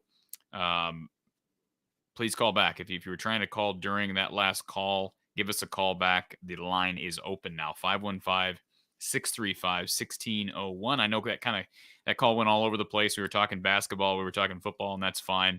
Let's go ahead and take our next call. Thank you for calling from the Hawkeye of the Storm. Who's on the line? This is Lemansky. Lemansky, how are you, sir? Good. I know you get into debate with people on the phone, and sometimes it's frustrating, but I really want to compliment you on your comment about developing QBs. I never thought about that, because Stanley got to Iowa and had, he did pretty good. And then you got Beathard, who, Bobby Beathard was his relative. I'm sure Frentz had a lot of pressure to get him on the field. And your comment about developing quarterbacks at Iowa, I want to compare that to basketball, allowing you to go either way, football or basketball. But with Iowa basketball losing such talent and finding such talent, like Garza, et cetera, I'm really proud of the basketball program developing their bench. And even though they had 0 points in the last game, I think we got to realize McCaffrey's assistance in his program developing the bench and players, and contrast that to the lack of quarterback development. I'll let you run with that, Corey. Oh, absolutely. And that's the frustrating part. I mean, just sticking with football, Lemansky, you look at what Iowa has been able to do individually at along the offensive line. You look at the guys like Tyler Linderbaum, and I know Tristan Wirfs is a highly recruited kid, but Linderbaum was not a center. I mean, he projected as a defensive lineman. Of course, he started his career at Iowa on the defensive side of things. You look at, a guy like Alaric Jackson, who was a 4-year starter here and is having a successful career in the NFL. Austin Blythe, Marshall Yanda, you can just James Daniels, you get on the list. So terrific development on the offensive line, terrific development at tight end, Noah Fant and George Kittle and TJ Hawkinson. You go down the list there. Pretty darn good development everywhere on defense, right? I mean, whether we're talking about the line, linebacker, secondary, whatever. And yet the big gaping hole, so to speak, has been skill position players minus tight end, right? So running backs, Iowa has not developed running backs well. That's just a fact. They've got one running back, not counting Liddell Betts, because that was 23 years ago, and he was a Hayden Fry player anyways. I'm talking Sean Green, right? We're talking Sean Green. Mekhi Sargent has not found a niche yet. I don't necessarily think he will. And I hate to say it, I don't know that Tyler Goodson will. I'd love to see him succeed, but running back has not been developed here very well.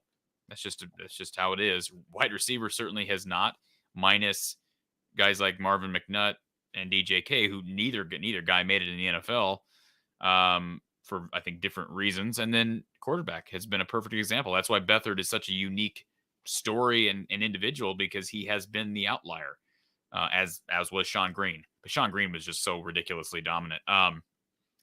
So yeah, you're right. It is very disappointing when you see development everywhere but skill position players. I suppose the hope that it'll change is kind of went out the door with the extension to 2029. I hate to say that, and I'd like to be positive, but I guess we got to hope. I guess we got to just hope and pray that the other sides of football, special teams and defense, can play at a high level, because there's a hell of a lot of disproportionate pressure to those two parts of football to perform. Yeah, and let's be honest. This is I know I've said it before. I'll probably say it a million more times before September. This team is not winning 10 games with this offense. I don't care how good your defense is. I don't care how good special teams is. Iowa's off defense and special teams could not have been much better this year. All right, and they did find their way to 10 wins with a very favorable schedule. So it's just not happening next year with that offense. If this defense is what they were this year, which would be great, and the special teams unit is what they were this year, which is going to be difficult because you lose Caleb Shudak. But if they can be even close, this team can maybe get to 9 wins in the regular season. But that's going to be difficult to do because, I mean, you play Ohio State, you play Michigan, you play I think a really good Minnesota team. You're going to get Purdue on the road. You get Wisconsin. I think Nebraska has an opportunity, especially by the last week. Nebraska could, who knows? We don't know what Nebraska's going to do, but they've got personnel now. There's not going to be an easy game out there. And then Iowa State's always tricky at home. I don't care, what team that Iowa State has coming in. That's going to be a difficult game at home. So I just don't want to see this. I don't want to see this team end up at 7-5, 6-6. That would be very unfortunate, because if the fan base is restless now with 10 wins, can you imagine, Lemansky, what the fan base is going to be doing after a 6-win season or after a 7-win season? Your show would gain popularity because people would gravitate to you. My show has become a lot more polarizing, because I've been ripped by people who hate the fact that I keep dogging on the offense, and they tell me appreciate 10 wins. And I do appreciate 10 wins.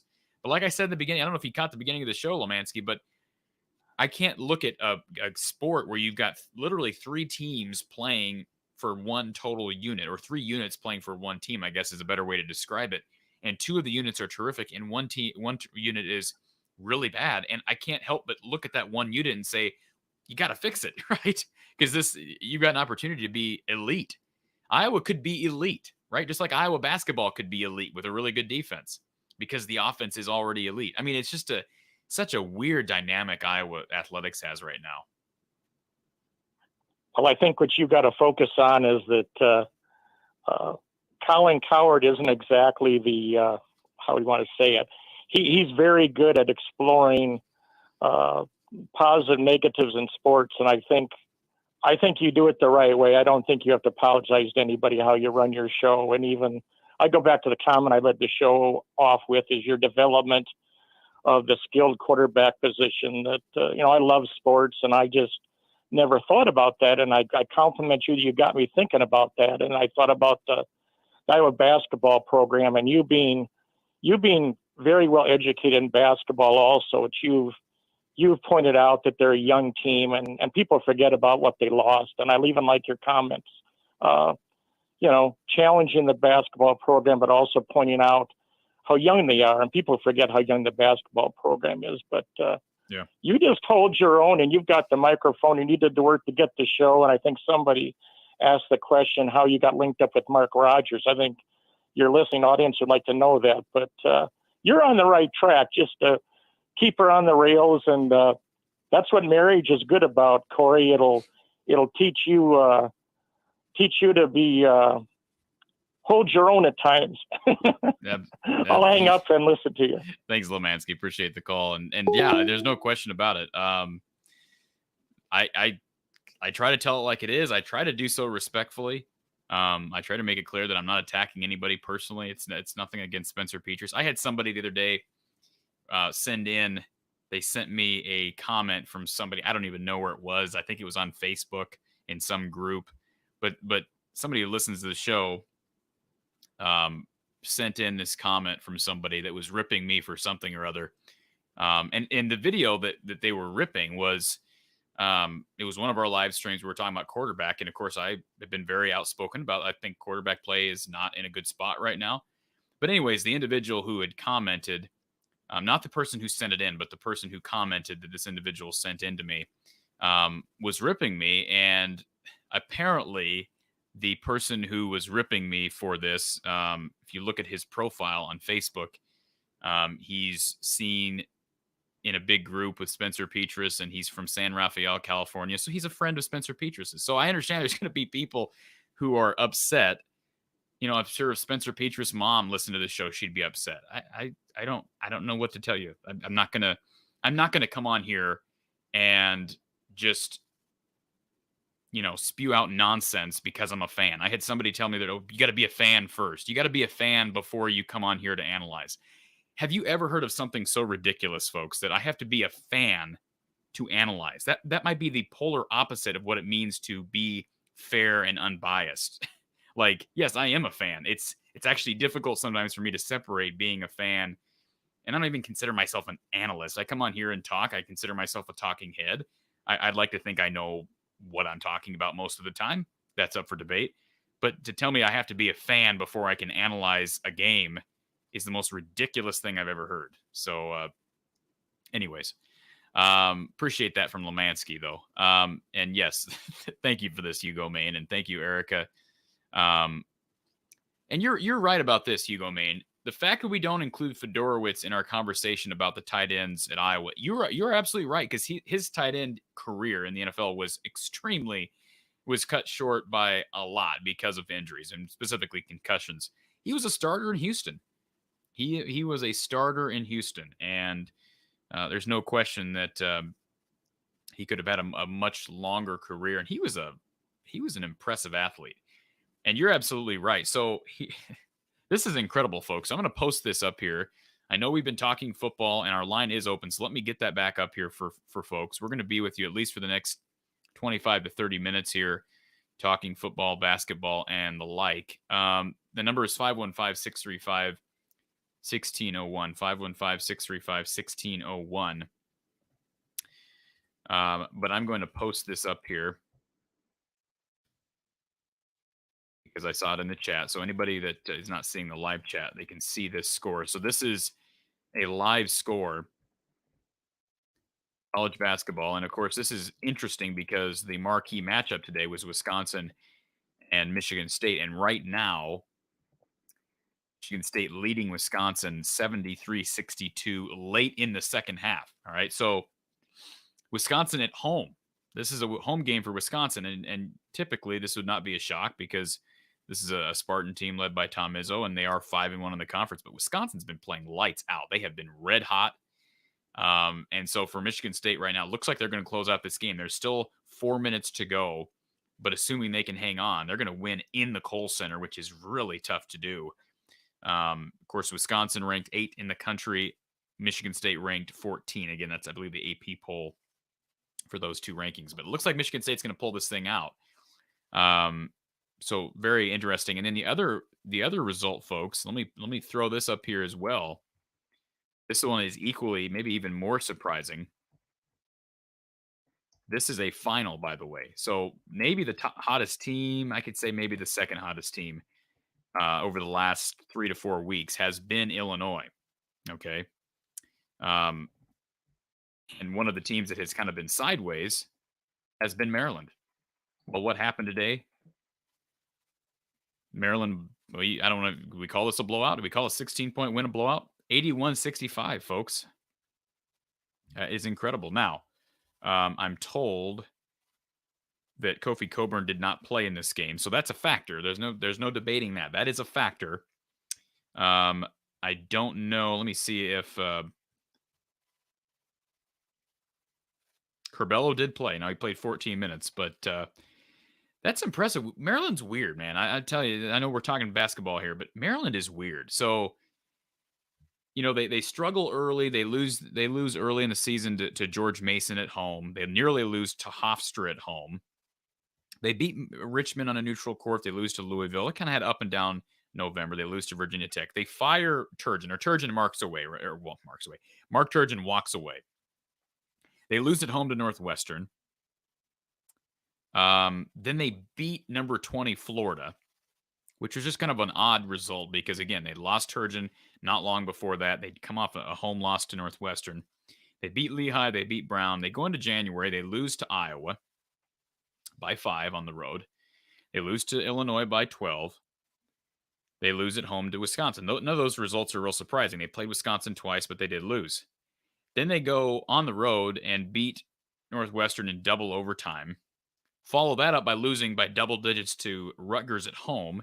Then they get blown out of the gym in Ann Arbor against a Michigan team that has been struggling mightily with COVID and with just losses, 83-64. Now Maryland defeats Illinois tonight, 81-65. That's a team that if they're 10-9. They're 2-6 in the conference. They have to get really hot. They're going to have a hard time getting into the tournament. But man, talking about a dangerous team. I'm glad Iowa has gotten that game out of the way, and I don't think Iowa plays them. Let me double check that. Iowa does play them, so Iowa has to go to DC to play Maryland in early February. That is a weird team, man. This is a very weird conference. Looking up and down the standings right now, you got Wisconsin and Michigan State, who again are playing right now. The score last check was 73-62, but you got Wisconsin and Michigan State at the top, Illinois and Ohio State, along with Rutgers with just 2 losses. You've got Indiana at 5-3, Purdue at 4-3, then Iowa, Penn State at 3-4. You got to win the game tomorrow. If you're Iowa, you got to win that game. If Iowa loses tomorrow 3-5, I'll be concerned. I don't think that's going to happen. I think Iowa wins the game tomorrow, but man, you lose that game tomorrow, boy, that game against Purdue on Thursday becomes that much bigger. And then, of course, Michigan at 2-3 in the conference, Northwestern, Maryland, Minnesota, Nebraska. Nebraska is obviously the worst team in the Big Ten, right? They're 6-13 overall, 0-8 in the Big Ten. Hoiberger's got one more year, and unfortunately for him, he's not going to be able to retain that position unless he can figure out a way to start winning games. But my point is the Big Ten is just tough. It's just hard to win in the Big Ten, and you can lose to anybody. Illinois saw that, found that out tonight, and certainly Wisconsin. Let me give you an update on this score here. So right now, Michigan State leading 77-65. 77-65 right now between the Spartans and the Badgers. So looks like Michigan State's going to pull that game out, which means Michigan State will have sole possession of first place in the conference. Now, it's still early, I get it, but sole possession of first place. All right. Our line is open. If anybody wants to call, let's segue back to, well, before we segue back to football, I want to just, because I previewed it, I teased it in our social media post. We don't often talk about women's hoops, not because I have anything against women's hoops. I really actually try to catch every Iowa women's basketball game I can. And I would encourage everybody who's listening, maybe you've never been a big Iowa hoops fan, you got to watch Caitlin Clark, because this girl is going to go down as one of the best college basketball players to ever play, ever play women's basketball. There's just no question about it. First of all, she's not going anywhere early, right? Now, maybe she leaves after 4 years. Maybe she doesn't take advantage of a 5th year, but I see her here for 4 years. Maybe she leaves for the WNBA. Again, the money incentive is not nearly as stark in the WNBA as it is everywhere else. So listen to this stat line from from Caitlin Clark. If you didn't see this yesterday, 35 points at Minnesota, 13 rebounds, 11 assists. Now, she did have 4 turnovers, but 4 turnovers on 11 assists, 35 points, and 13 boards. That is absolute domination. Now, Minnesota's not a good basketball team. They're not a good basketball team. They're 9-10, but Iowa went on the road and beat them by 56, folks. 50 flipping 6. This is for an Iowa team that had been struggling. They had been struggling. But since Iowa had been struggling, so they lose. If you didn't catch this early in the Big Ten season, really even before the Big Ten season started, Iowa was never really, they had the COVID pause. They had the Drake game canceled, the USC game canceled. They lost to Duke on the road. They beat Michigan State, but then they lose to Iowa State on the road. It was a good team. They play Central Florida close. They beat them. They lose at home to IUPUI. They get a game canceled against Penn State. And then they beat Evansville and lose to Northwestern. But these last 4 games have been really impressive. Nebraska, of course, Nebraska is a good basketball team. You look at the standings right now, Nebraska is 13-4. They're 2-4 in the Big Ten, but that's a good Nebraska program. Iowa's beaten them twice. They beat Purdue on the road. Purdue, again, good team. I wouldn't say they're a great Big Ten team. They're 12-6 overall, 3-4 in the Big Ten. They won that game on the road. And then again, the Minnesota win. So we'll see. They play Illinois Sunday. They had that game rescheduled. So Iowa, Illinois women's hoops, folks, Sunday, 5 p.m. And let me double check on that game. I want to make sure that giving you correct information. That game against Illinois, is it televised? I know some of these games have been on BTN Plus, so if anybody's wondering,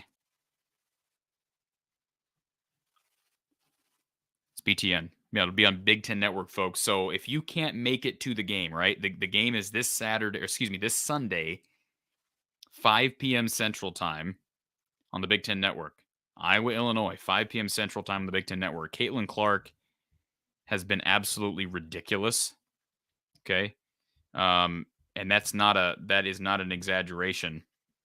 I do want to acknowledge something here on the basketball front. This is not women's hoops, but I do want to acknowledge something on the basketball front. And I did see a comment about this, and this just came in. I did not see this before I went on the air, so I apologize for this, but let me find the comment here. And I'm not trying to ignore comments, but Chase, thank you for bringing this up. Josh Dix, if people are wondering, Josh Dix is an Iowa 2022 basketball commit. Okay. He is a wing committed in September. Reports are that he had a serious leg injury. It sounds like, I believe today. Now, again, I don't know the extent of this. I can tell you this. Let me pull this up while we're talking about it. Let me see if I can find it here for folks. Okay, so of course he's a Council Bluffs kid. And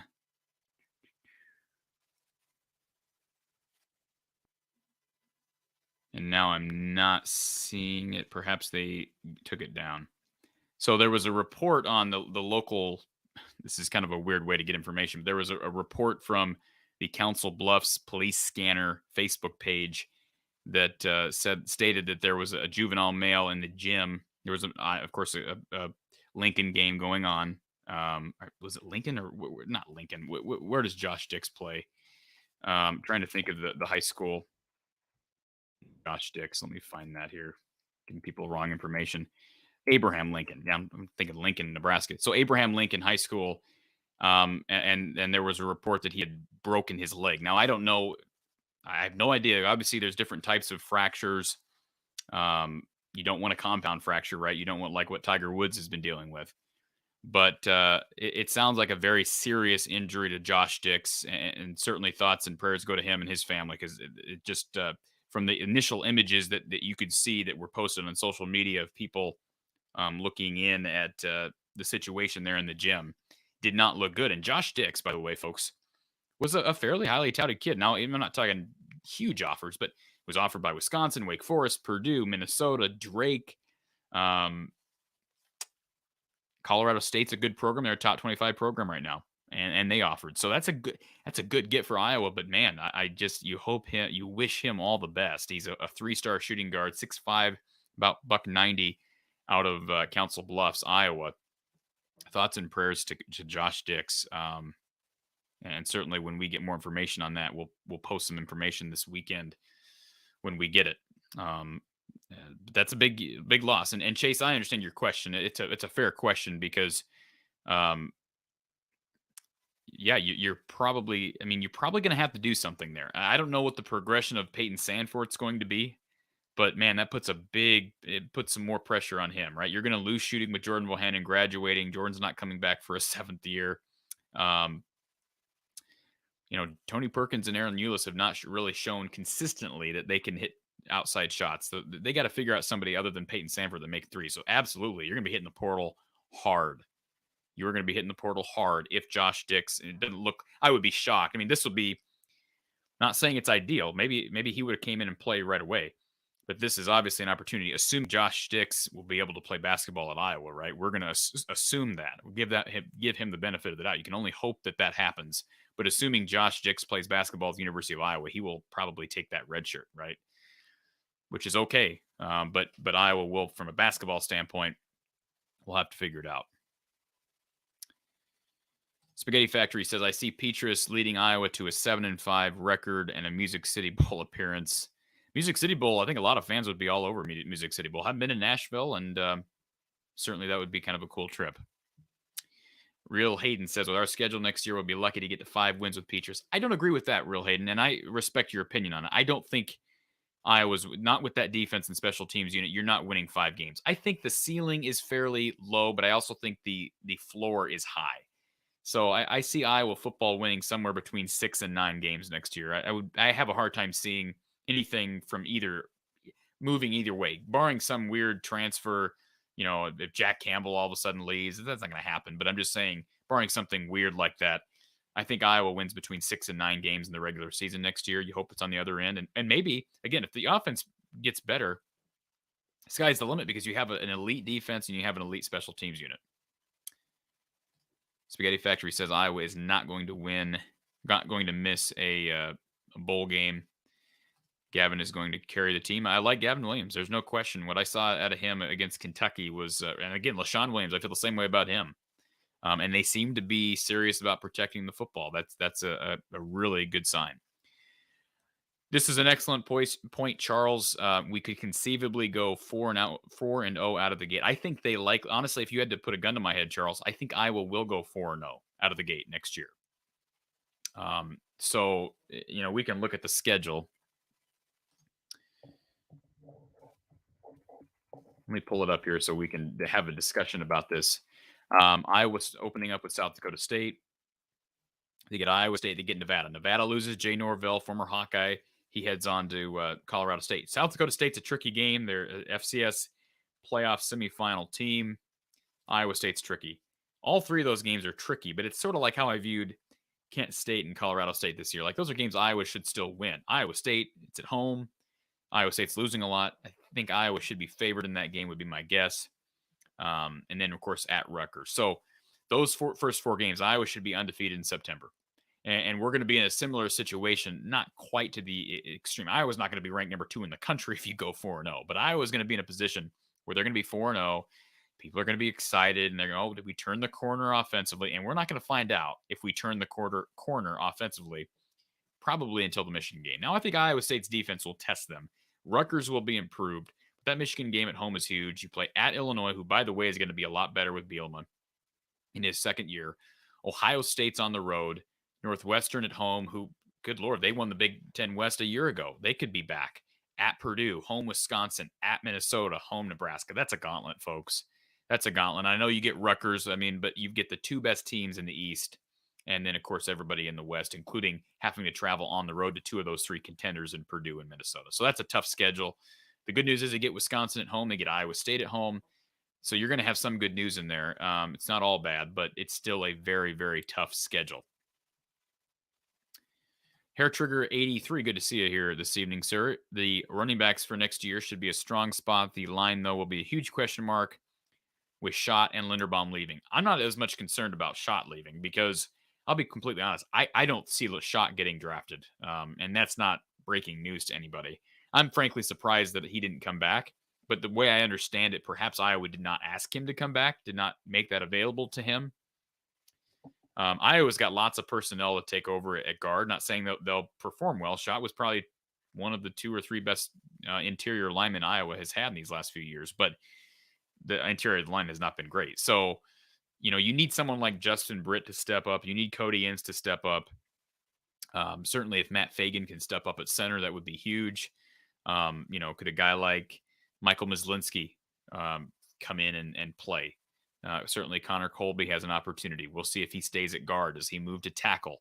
You know, if you get Hunter Nourzad in the portal, does that affect things? Certainly, those are all questions that have yet to be answered. Spaghetti Factory says Iowa avoids UNI and gets Iowa State at home. Both true. Both true.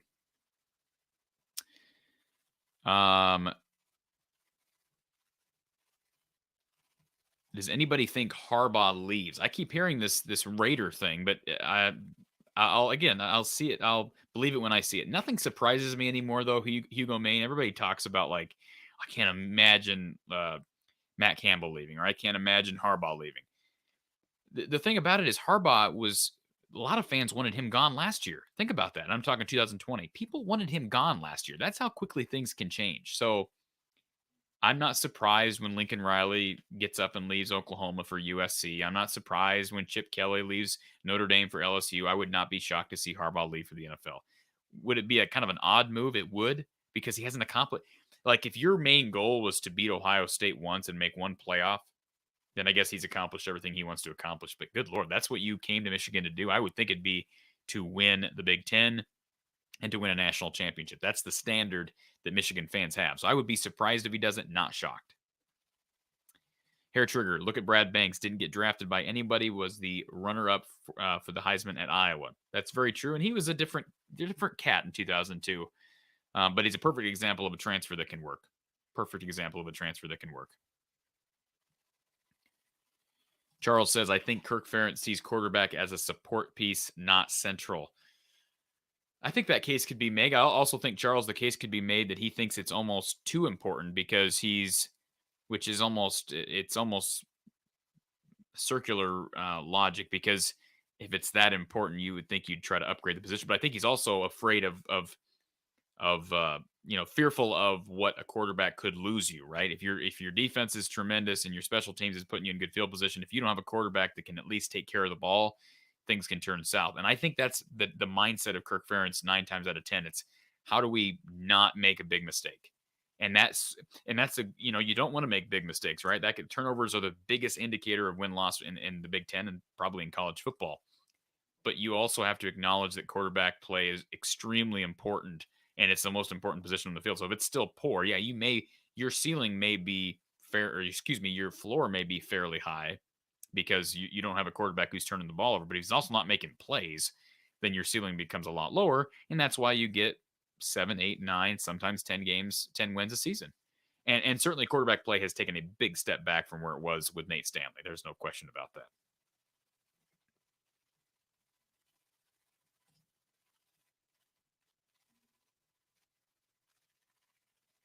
Justin says JT Daniels to West Virginia. I heard that. I don't know what substance there is. That where he's from?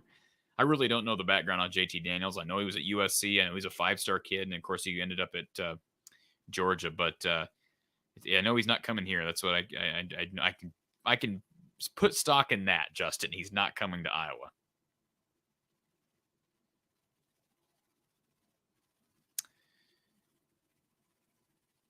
All right. Just about caught up on the chat here. Hair Trigger, I didn't mean to leave out Tony Moyaki, and you're right. The injuries really set him back. There's no question. The injuries set him back. But he was terrific at Iowa, and he had a pretty good career when he was healthy in the NFL for the Chiefs. But certainly injuries did set him back. Drill MVP, you've got to call it like it is. It's not pretty, but honestly, it's always the best policy. Criticism of someone is okay. Agree with that. Justin says, Corey, you have to be a fan first. I don't know what that means, Justin. Tell me what that means. What does that mean? I have to be a fan first.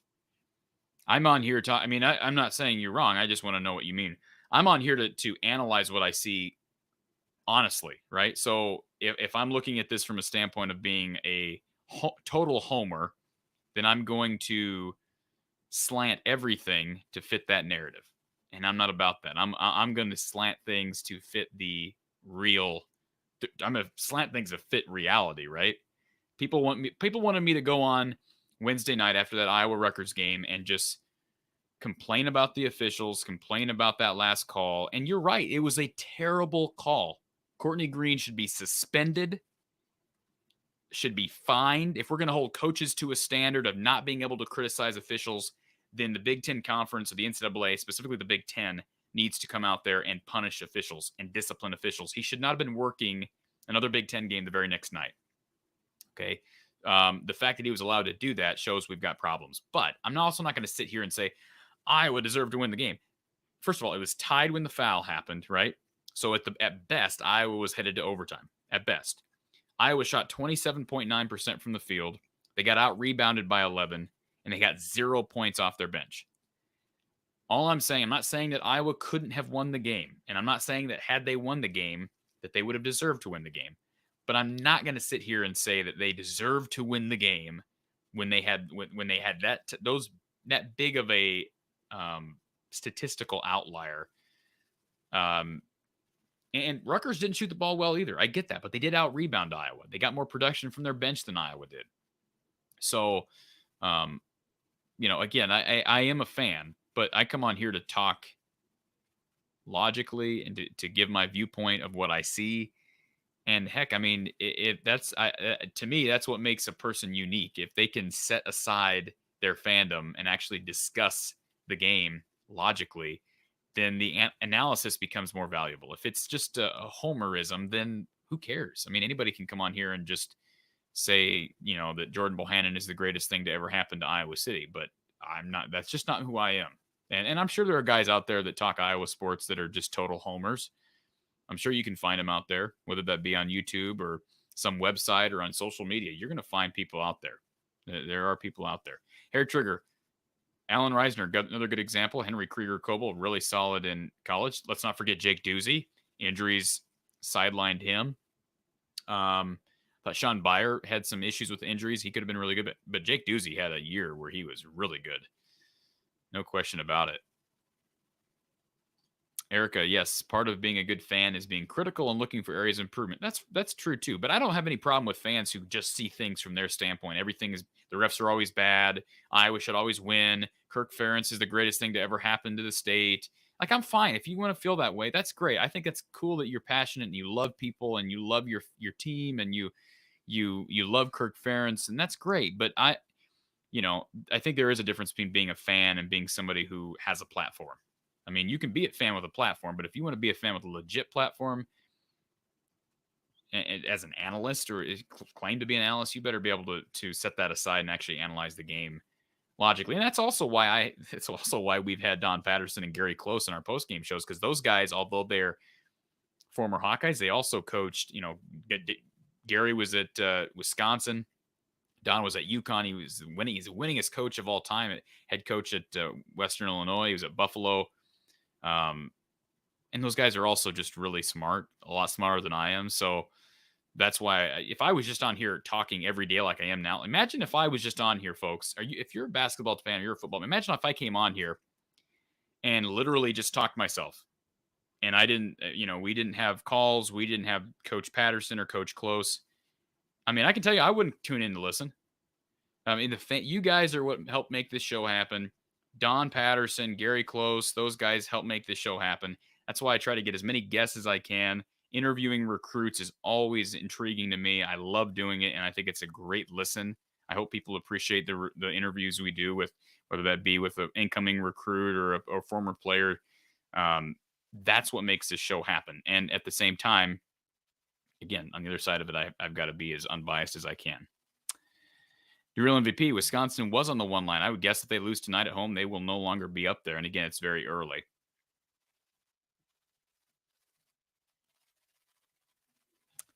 And I'm saying if they win tonight. What's the final score here, folks? Why am I saying if, like the game hasn't already completed? Why am I saying that? Let me give you an update, folks. Big Ten men's basketball, Michigan State over Wisconsin, 86-74. 86-74. So 2 upsets today. Michigan State going on the road, beating number 8 Wisconsin by 12.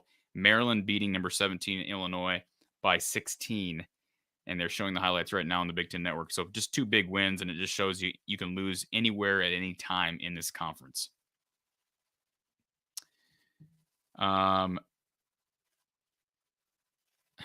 Hugo Main says, Corey, do you want to set something up where I download the new rosters in NCAA 14 and play Iowa's next year's schedule or do a simulation? Absolutely.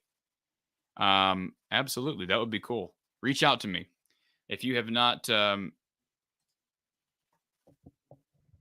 if you've not followed me on Twitter, follow me on Twitter, right? And you can contact me through Twitter. You can direct message me through Twitter, or you can email me.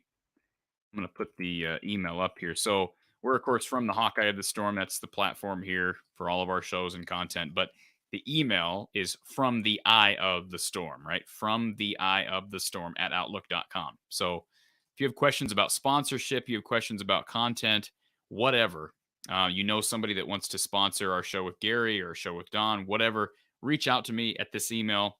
And I usually get right back to you. The email is the best way to contact me. But that's a cool idea, Hugo Main. I know we do have a simulation guy for the Iowa channel, but reach out to me. We can talk. That would be great. Charles says, I'm sure Caitlin Clark wants an NCAA national championship. She'll be here for as long as that takes. And man, that'll be great, won't it? She is fun to watch. Chase says, sounds like a tib-fib compound fracture. And if it's that, oh my gosh.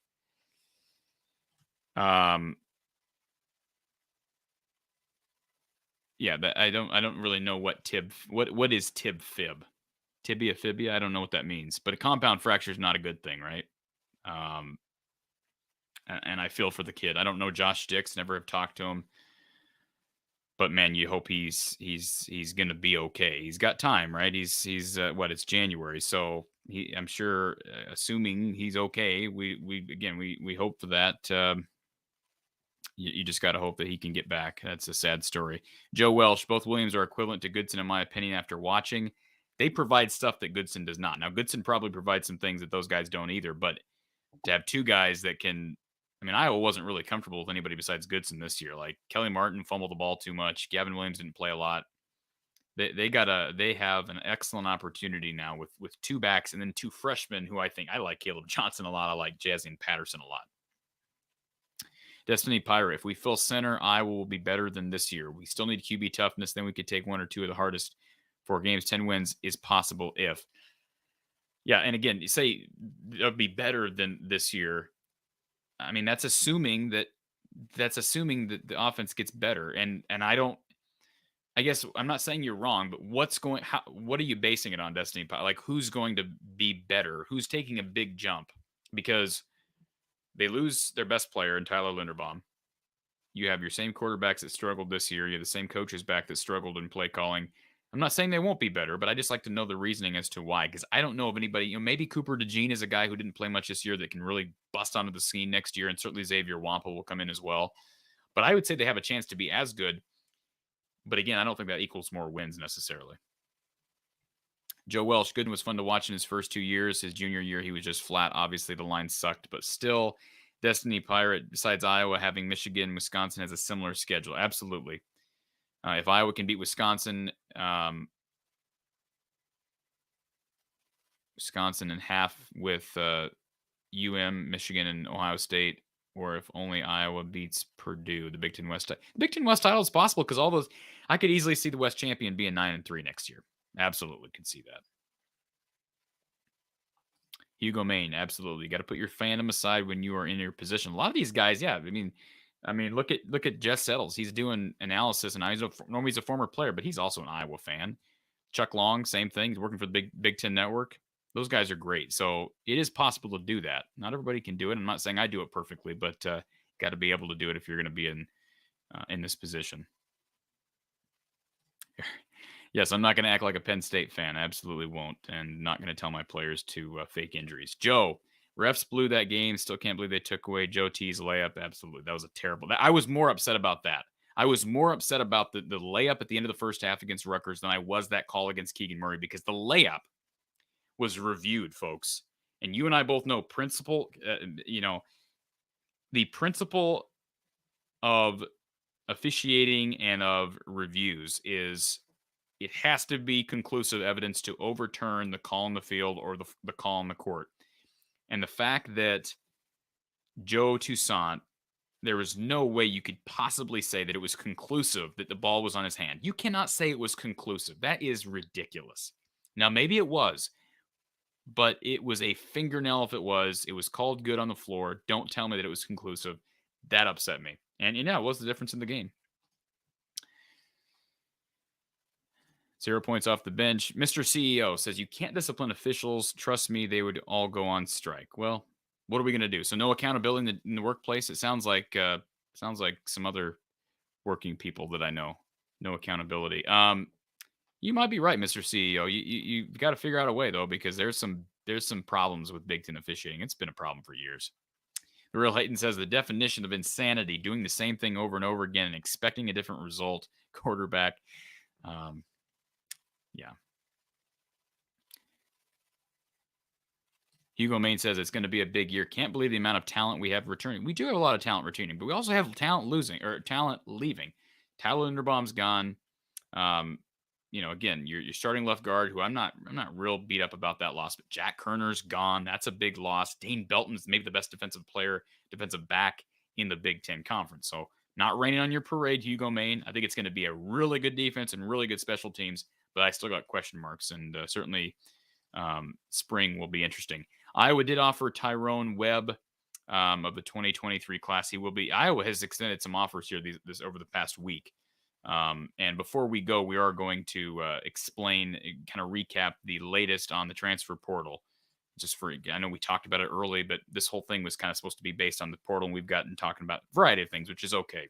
Kurt, need to be objective. I have friends that think Kirk Ferentz is a good offensive coordinator, and it's not because his dad is head coach. You can have a rational conversation with someone who thinks that way.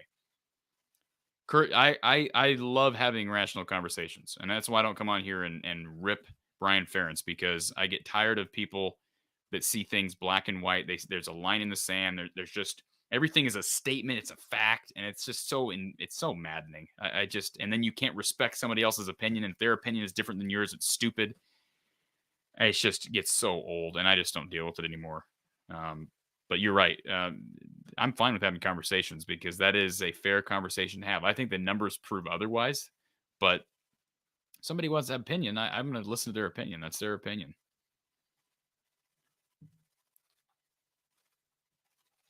Amoni Bates made a horrible decision, right? He's down at Memphis.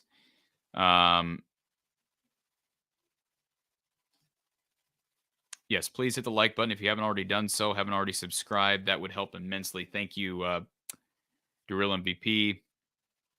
The Real Hayden says, I heard it broke through the skin like Kevin Ware. I hope that's not true.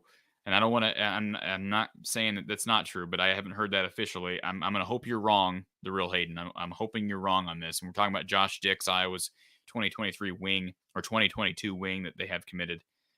Let's just hope that's not true. Seth, most of the defense will be back with lots of experience. Yes.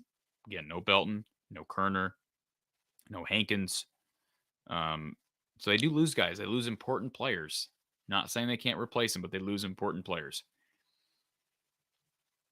And yes, I absolutely agree. Aaron Graves, that dude, I think he's going to come in and play right away. Been saying that for a long time. Hawkeye Howard, going to say this: if Iowa wins 4 games, it'd be lucky. Yes, I said that. No, they'll win more than 4 games. Hawkeye Howard, they're going to win at least 6. They're going to be bowl eligible now. They're not losing 7 games next year. They're not losing 7 games next year. Not with that defense and not with the special teams unit. That's what I would say. All right, to finish things up, folks, I want to run through for anybody who missed it at the outset of our show, Iowa's the latest from the transfer portal. Specifically, Hunter Nourzad is the kid from Cornell. He will be visiting Iowa here in a week. So let me pull up his information here. So, again, big kid, obviously about 300 pounds. He's played both left tackle and right tackle at Cornell. He's got an opportunity to come here and start right away. I think Iowa has a need there at tackle on either side.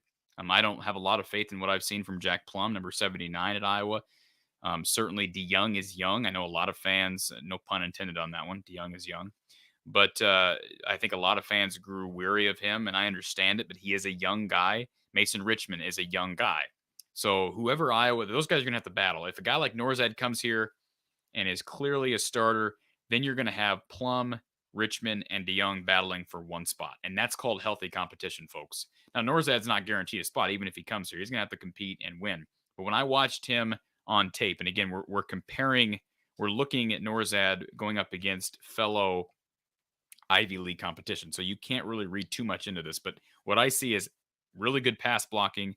I thought good quickness for 300 pounds. I think he moves well outside, which certainly Iowa, the basic elements, I'm no offensive line guru, but the basic elements of being able to protect a quarterback is be able to move those feet and respond. He's got good strength, again, good quickness. He plays either side. And he showed, from what I saw, good discipline in the run game. Again, he's going to have to figure out a way to, I don't know what scheme that Cornell runs. Do they run a gap scheme or a zone scheme? I don't have the answer to that. The little tape I've seen, though, his quickness stood out for his size, and he does finish. And Iowa, I always talk about that. Iowa loves kids who finish, and certainly Hunter Nourzad fits the bill. So Nourzad has already visited Illinois. If anybody's wondering, his top 5 is Illinois, Virginia Tech, Iowa, Penn State, and Auburn. Okay. So Hunter Nourzad's top 5, again, for anybody that doesn't know this: Illinois, Virginia Tech, Penn State, Auburn, and Iowa.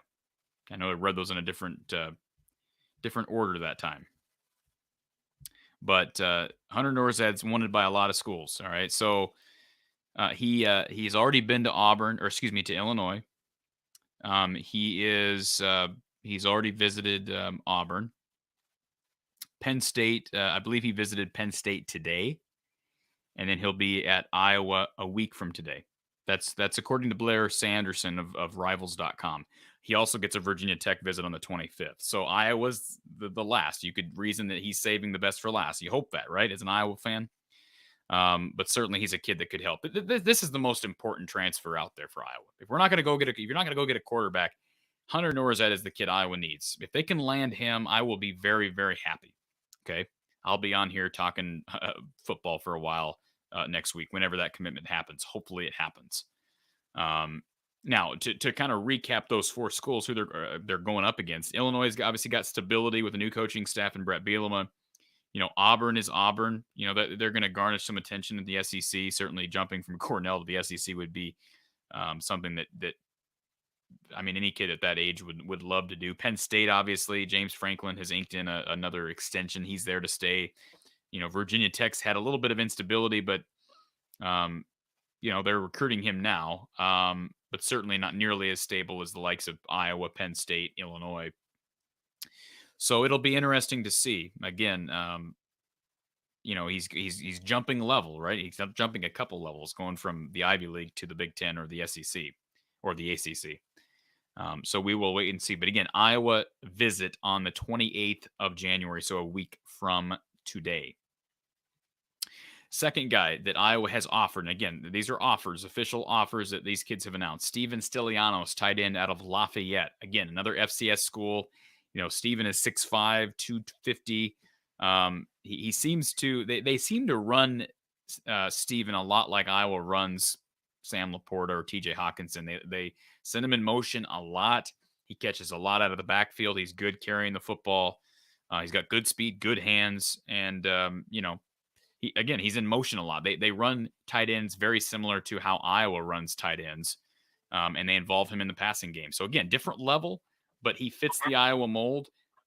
It's a little bit surprising that, again, I mentioned this earlier. It's a little bit surprising that Iowa's going after a tight end in the portal because I just don't know where he would fit into the mix.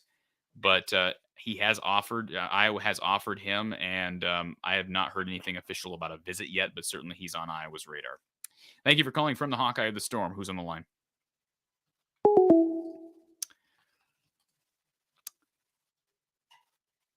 All right, they went bye-bye. Let's go down to a guy that I think I mentioned earlier. Let me pull him up here.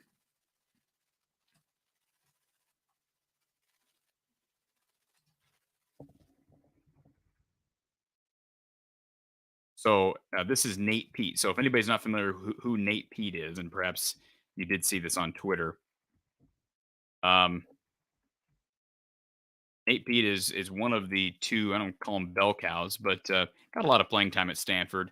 Running back, kind of I called him a long strider. When you watch him, he covers some ground. He kind of reminds me of Mekhi Sargent, but again, longer stride. If that makes sense. But Iowa offered him, which is a bit surprising to me. Again, I don't think running back's necessarily as big of a need, although I think it's probably a bigger need than tight end.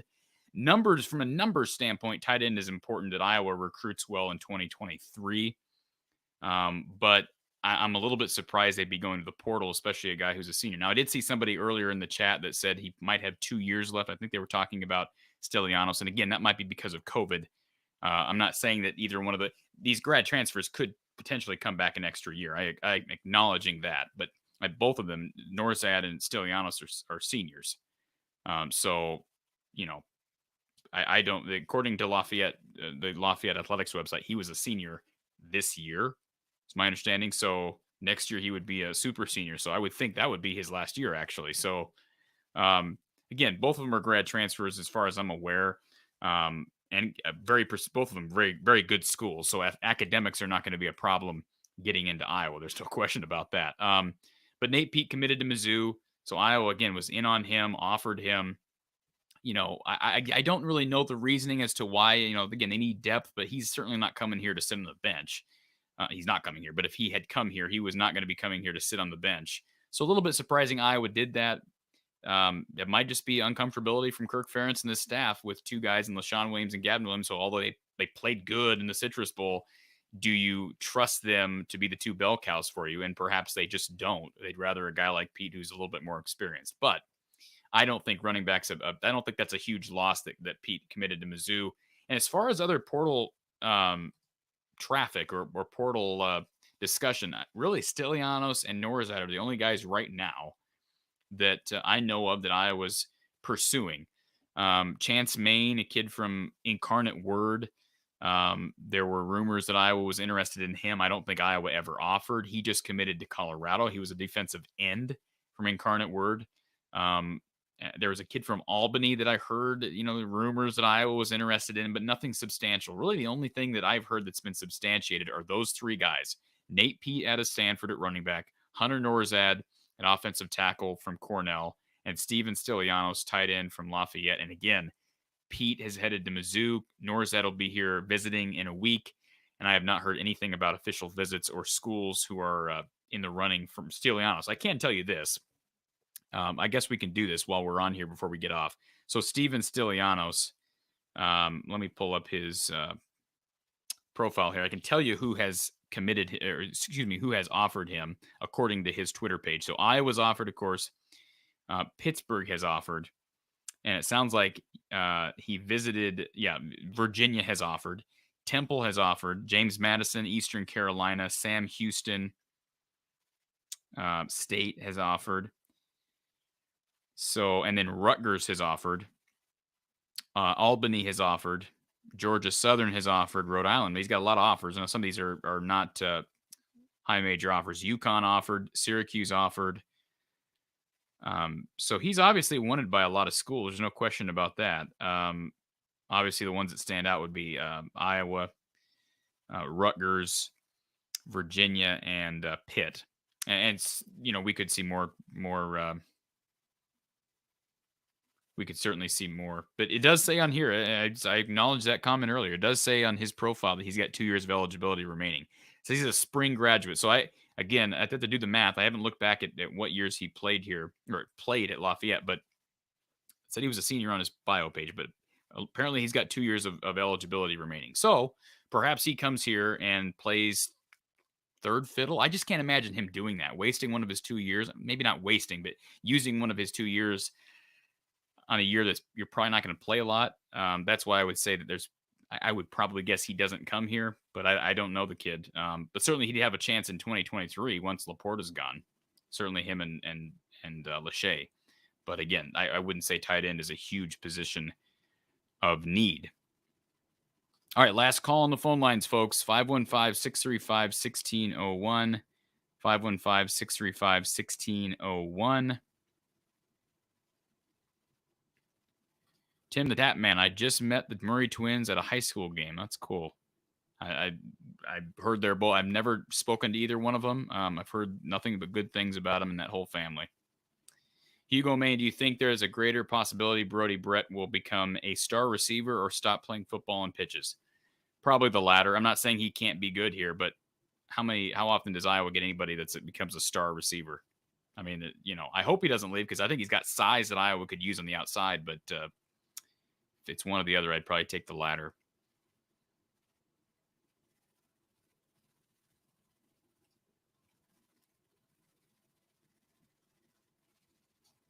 Erica says maybe they want more backups in case one of the Williams kids gets injured. But Erica, you're not going there's no way Iowa is going to get Nate Peat, who was a regular rotational running back at Stanford, to come here and ride the bench. That's just not going to happen. So, look at Mekhi Sargent, look at James Butler. They're not coming here to do that. So, I don't know what the reasoning was on that, but I wouldn't count it out. Obviously, they've shown that they're interested in running back.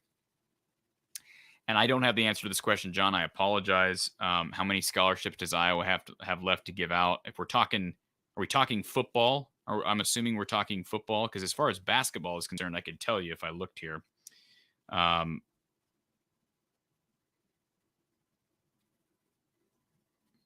Yeah, I mean, obviously with Dix going down, I think they've got one more to go. So they've got Desante Bowen coming in. If we're talking basketball, they got Desante Bowen coming in and Josh Dix.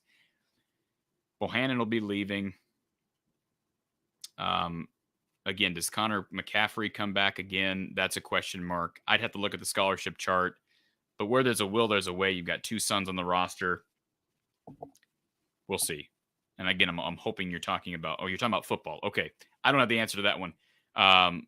But certainly they've got movement there. And I'm sure, again, there's probably going to be a walk-on or two that gets awarded with a scholarship that we don't know about. Jackson Ritter is a perfect example of somebody who's probably going to get a scholarship. Quinn Schulte, another guy who's going to get a scholarship. So it's harder for me to keep track of football scholarship counts. You can certainly find that online, but I don't have the answer for you. I apologize. Eric says, how about the South Dakota State opener? Yeah, people laughed at me when I brought this up a month ago. People laughed about South Dakota State being a scary game. That's a scary game. That's a good football team. And Eric, you're right. Iowa did lose that North Dakota State game back in 2016. And Hugo Main, yes, 4-star running back Trayon Webb was offered. He's going to be offered by a lot of schools, and certainly Iowa will be in the running. But Iowa's done very good at running back with Jazian Patterson, Caleb Johnson. I think the two Williams were kind of steals, and certainly Tyler Goodson as well. They have done good at that position, and I give a lot of credit to Liddell Betts. All right, folks, let me pull up our final banner of the night. I can find it here. All right, Iowa-Penn State tomorrow. Iowa-Penn State tomorrow. Men's basketball. It's sold out from Carver. So if you're not going, watch it on BTN at 3:30 p.m. Central Time, and then be here, right here, Iowa at the Voice, or excuse me, Iowa at the Voice calls, but we're here from the Hawkeye of the Storm. Iowa basketball postgame with Coach Gary Close following Iowa and Penn State. And then, of course, the Iowa women play Illinois, 5 p.m. Sunday on BTN. Caitlin Clark, watch her while you can, because she's going to be This is a generational talent that Iowa has here. And of course, she'll be here for a couple more years, but boy, enjoy her while she's here because she is absolutely spectacular. And I could say the same thing about Keegan Murray. So we will talk to you after the game tomorrow night, folks. Appreciate all the support and all the activity this evening. And again, we'll talk to you with Coach Gary Close tomorrow at about 5:30 p.m.